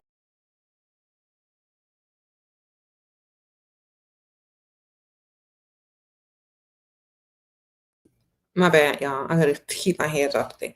Spend time without him, and he will definitely remember. The less time you spend with him, the more time he thinks you're spending elsewhere, the more you're seen out, and he might be getting replaced. But don't tell him. Just like, I just need a girl's day, or I need to spend some time alone. I'll be back. Don't answer his page. Don't page. Somebody said beeper earlier. Now I'm thinking I'm back in the old days. Don't answer his texts. Y'all know I'm old. Don't answer his calls or put him on automatic respond. Like, I can't talk right now. I'm busy. Leave a message. I'll call you back. Put him on automatic text and then tell him that you were in the spa and you didn't have your phone. You said, I know that button, Vanessa. I still have to keep my hands off. So, thank you. Y'all are sweet. You said, what if you get baby trapped by a Dusty? You shouldn't have been rolling around with nothing broke, because I tell y'all that. You shouldn't be impressed enough by a man to get on a mattress and roll around with him if he hasn't paid any bills. You know what I mean? Y'all are being impressed by Dust, and Dusties know that they'll always have a place to live if they baby trap you. Thank you, Katrina. Sprinkle, sprinkle. Some of these Dusties don't have good credit. Some of them can't get an apartment. Some of them can't leave the house. Some of them need you. And if they baby trap you, they always got a place to stay. You understand? Don't roll around with nothing broke. It's your fault for laying down with a broke man. The best thing you can do is go, I don't know if you're going to have a baby or not, but I would never do that again in my life. I would be scared to lay down with anything broke, because that is the consequence sometimes. If you already got a Dusty baby daddy, then you need to be looking for his upgrade. You need to be looking for a provider. You can put him on child support, but that is not who you gonna end up with, baby. That's just your sperm donor. Hey, Shira, if I told Potential I needed to pay $4,000 in sublet rent in a week and he didn't offer to pay, but it's a lot, thinking of saying that that's too soon, too quick. You didn't lead up to it. You got, like, if the man don't really like you like that, and he ain't got it like that, he ain't gonna give it to you like that. If you just ask for that much money straight up in the front, and he doesn't like you or know you that well, and you didn't lead up to it with no fake lies ahead of time, he's going to think it's a lie, or he's going to think that's the only reason you're with him, and that you'll be on to the next. So you needed to lead up to it, like Aunt Ethel, Aunt Ethel, you helped her, so you can't help yourself. Your tires, you had to pay for that, and now you can't pay for this. You see, you don't lead up to it. They're smart. You got to be smarter. Sprinkle, sprinkle. The first conversation should have been on Ethel. Hey, how are you doing today? So glad you called. Oh, I was just on the other line with Aunt Ethel. Yeah, she needed me to help her out with some bills. You didn't ask him for nothing. You just giving him drop a little clue here and there. See? Second conversation. Oh, what are you doing? Oh, I was just at the tire place getting tires fixed. It's really expensive. Have you gotten new tires lately? It's very expensive. Anyway, I paid for it. Third conversation, you're on the date. You're sitting across from him chewing food. Well, how was your day? It's okay, but it's been a month. You're like, oh, well, really? Tell me more. Well, since I had to pay for Aunt Ethel and my tires, now I got to pay for, I forgot that I had to pay for this, this, and that. And now I'm trying to figure it out. Pause. Let him offer. You're doing the most for all these other people. You're a very nice person. He thinks you're going to do for him as well, as far as being a nice person. You just have a good heart. You just try to help people. You had an unexpected expense. He has the money to help you and rescue you and impress you on your first or second date. What's he going to do? Well, how much do you need? Well, you got to set them up from the start. Y'all just be going on the date asking, can I have some money? No. Why do you need the money? Where is your money? Are you irresponsible? Are you stupid? No, you helped Aunt Ethel and you had an unexpected expense come up that you told them about days ago. Y'all first started talking. It's unfolded in front of his own eyes. He's a part of the history and the lore now. You've brought him into your world. You see? He's a witness because when he called you, you were on the other line with Aunt Ethel and she was asking you for money and you gave it to her. So you're not irresponsible. You actually have it. You just have a really good heart. And should they hold that against you? No. Or you're just a really good liar. All right. Y'all got to learn how to start from the start. First conversation, first text. You can't just straight up say, oh, I'm behind in my rent because I'm a stupid person.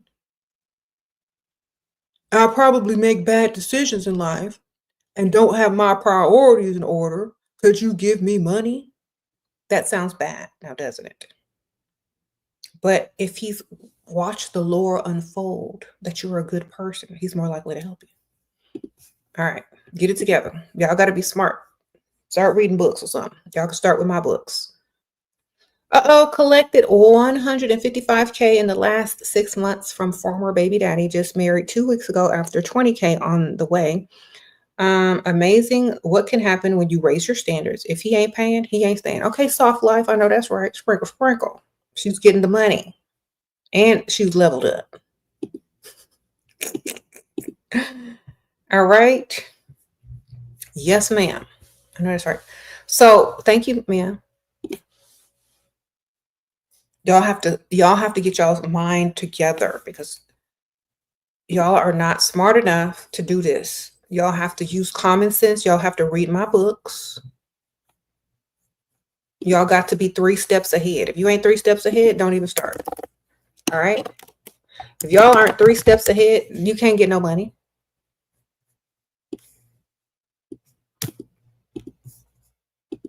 That's what these videos are for. Look, I'm going to link my books in here. Now, y'all go click on that and buy the books.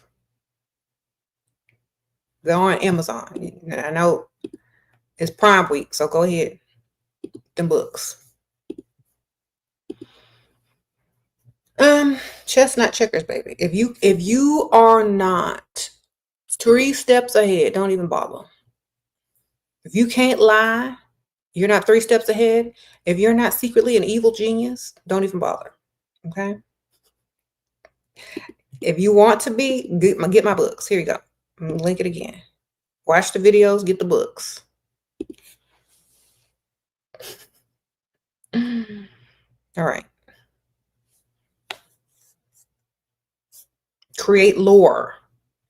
Bring them into the fictional world of Aunt Ethel and unexpected expenses. Okay? Be a storyteller. Paint the picture of what you want them to see. And then they'll be lured in. Okay?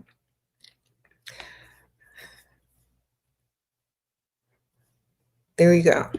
First conversation, you have to start. If you don't start out the first conversation, you're going to lose. Start first with the lore. There you go.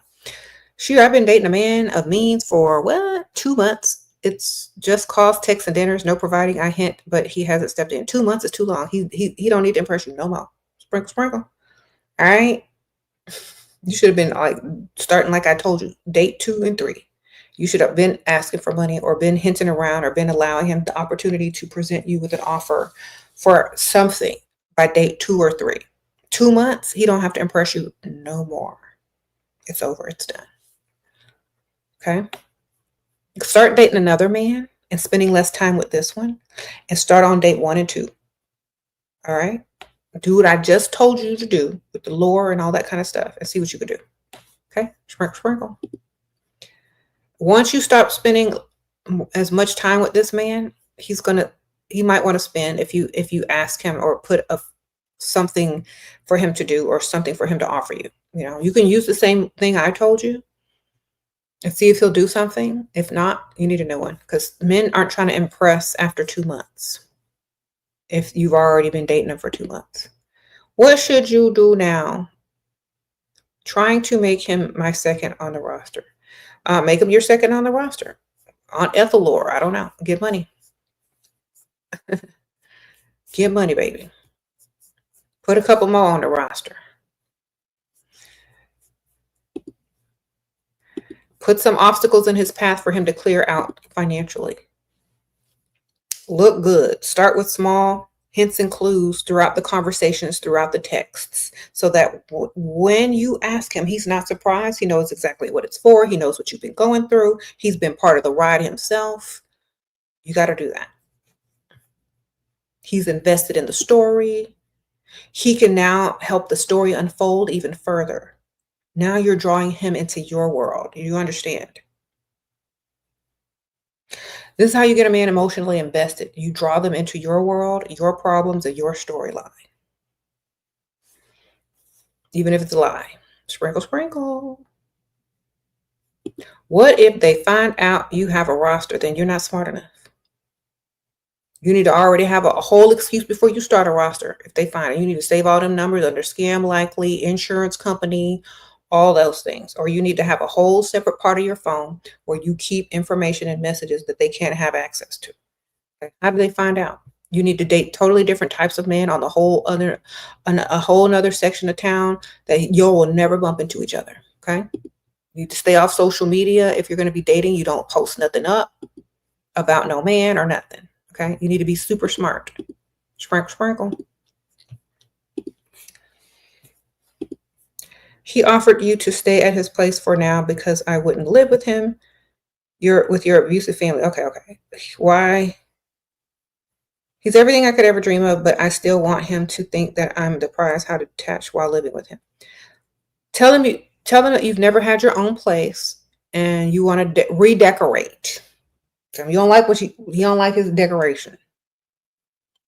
And you always wanted your own place so you could decorate and be free and just live in a space without all those people. And he could come over lie and tell him he can come over at any time. Okay? Sprinkle. Or if you threaten to redecorate his entire place because you don't like the furniture and all that kind of stuff, he may want to get you your own apartment, and then start showing him not cheap, but like less expensive places that he can possibly afford, and get excited when you go view them and tell him like, you can come over anytime, So just because this works, like if you constantly or upgrade his place, make him move to a nicer place where you have more space, in your own space. You know what I'm saying? So try to take over and redecorate. And if he's not having it, say, well, let's get my own place. And you can come over whenever you want. Then, like if he tries to come over whenever he wants, oh, I have somebody visiting, my Aunt Ethel is visiting from out of town, and she's staying with me. Good old Aunt Ethel. Sprinkle, sprinkle. Okay. All right, y'all, I got to wrap this up. I've been on here too long. But y'all know what I mean. Baby steps. All right, y'all, I'm going to see y'all soon. Thank y'all, everybody who donated. If y'all want my books, definitely check out my Amazon links here. All my books are linked here. I even have a coloring book. I have a book called Sprinkle, Sprinkle, How to Date Providers and Avoid a Dusty. That was my one of my books that I put out. I have another book called Too Pretty to Pay Bills. Y'all need to get that one. If you're a beginner, you can get I Bring Nothing to the Table. It's a guide, more of a question answer guide. Okay. If y'all been on my channel for a while, definitely get The Wisdom of SheRaSeven. It's like daily affirmations and quotes. If y'all are more of a lifestyle girly, and get the book, it's a coffee table book. It's called Leveling Up to Your Best Life of Luxury and Comfort. There's lots of good information in there. There's like glossy pages, pictures. You can get it in hardcover or paperback. There's a lot of stuff that, will level you up as far as your lifestyle is concerned and your environment and all that. You said no dust formed against you shall prosper. I know that's right. But yeah, check out all my books. I even have a coloring book. It's an adult coloring book. You can even give it to your daughters, whatever. And it shows women living a nice lifestyle, going shopping, going to the spa, being spoiled, all that kind of stuff. So it's good. It's cute. So I'll see y'all soon. Definitely check out the books. If y'all are wanting to get more personal and y'all want to contact me without everyone seeing, definitely join my Patreon. It's SheRaSeven journaling group on Patreon, and I'm going to link it here. Join tier 2 and up in order to be able to direct message me, and I'll write you back within a day or two. So here's a Patreon. Definitely join that. We already have a lot of members, and I answer y'all's questions every day or every other day. But make sure it's tier 2 and up, because that's how you message me, but being on the second tier and higher. If you join the mail out tier or the VIP tier, you get a handwritten card every month from me personally, and access to other things. You also get access to a lot of the PDF books that are in there, all the journaling prompts and all the posts and more. Okay. Sprinkle, sprinkle. I appreciate you. Uh-huh.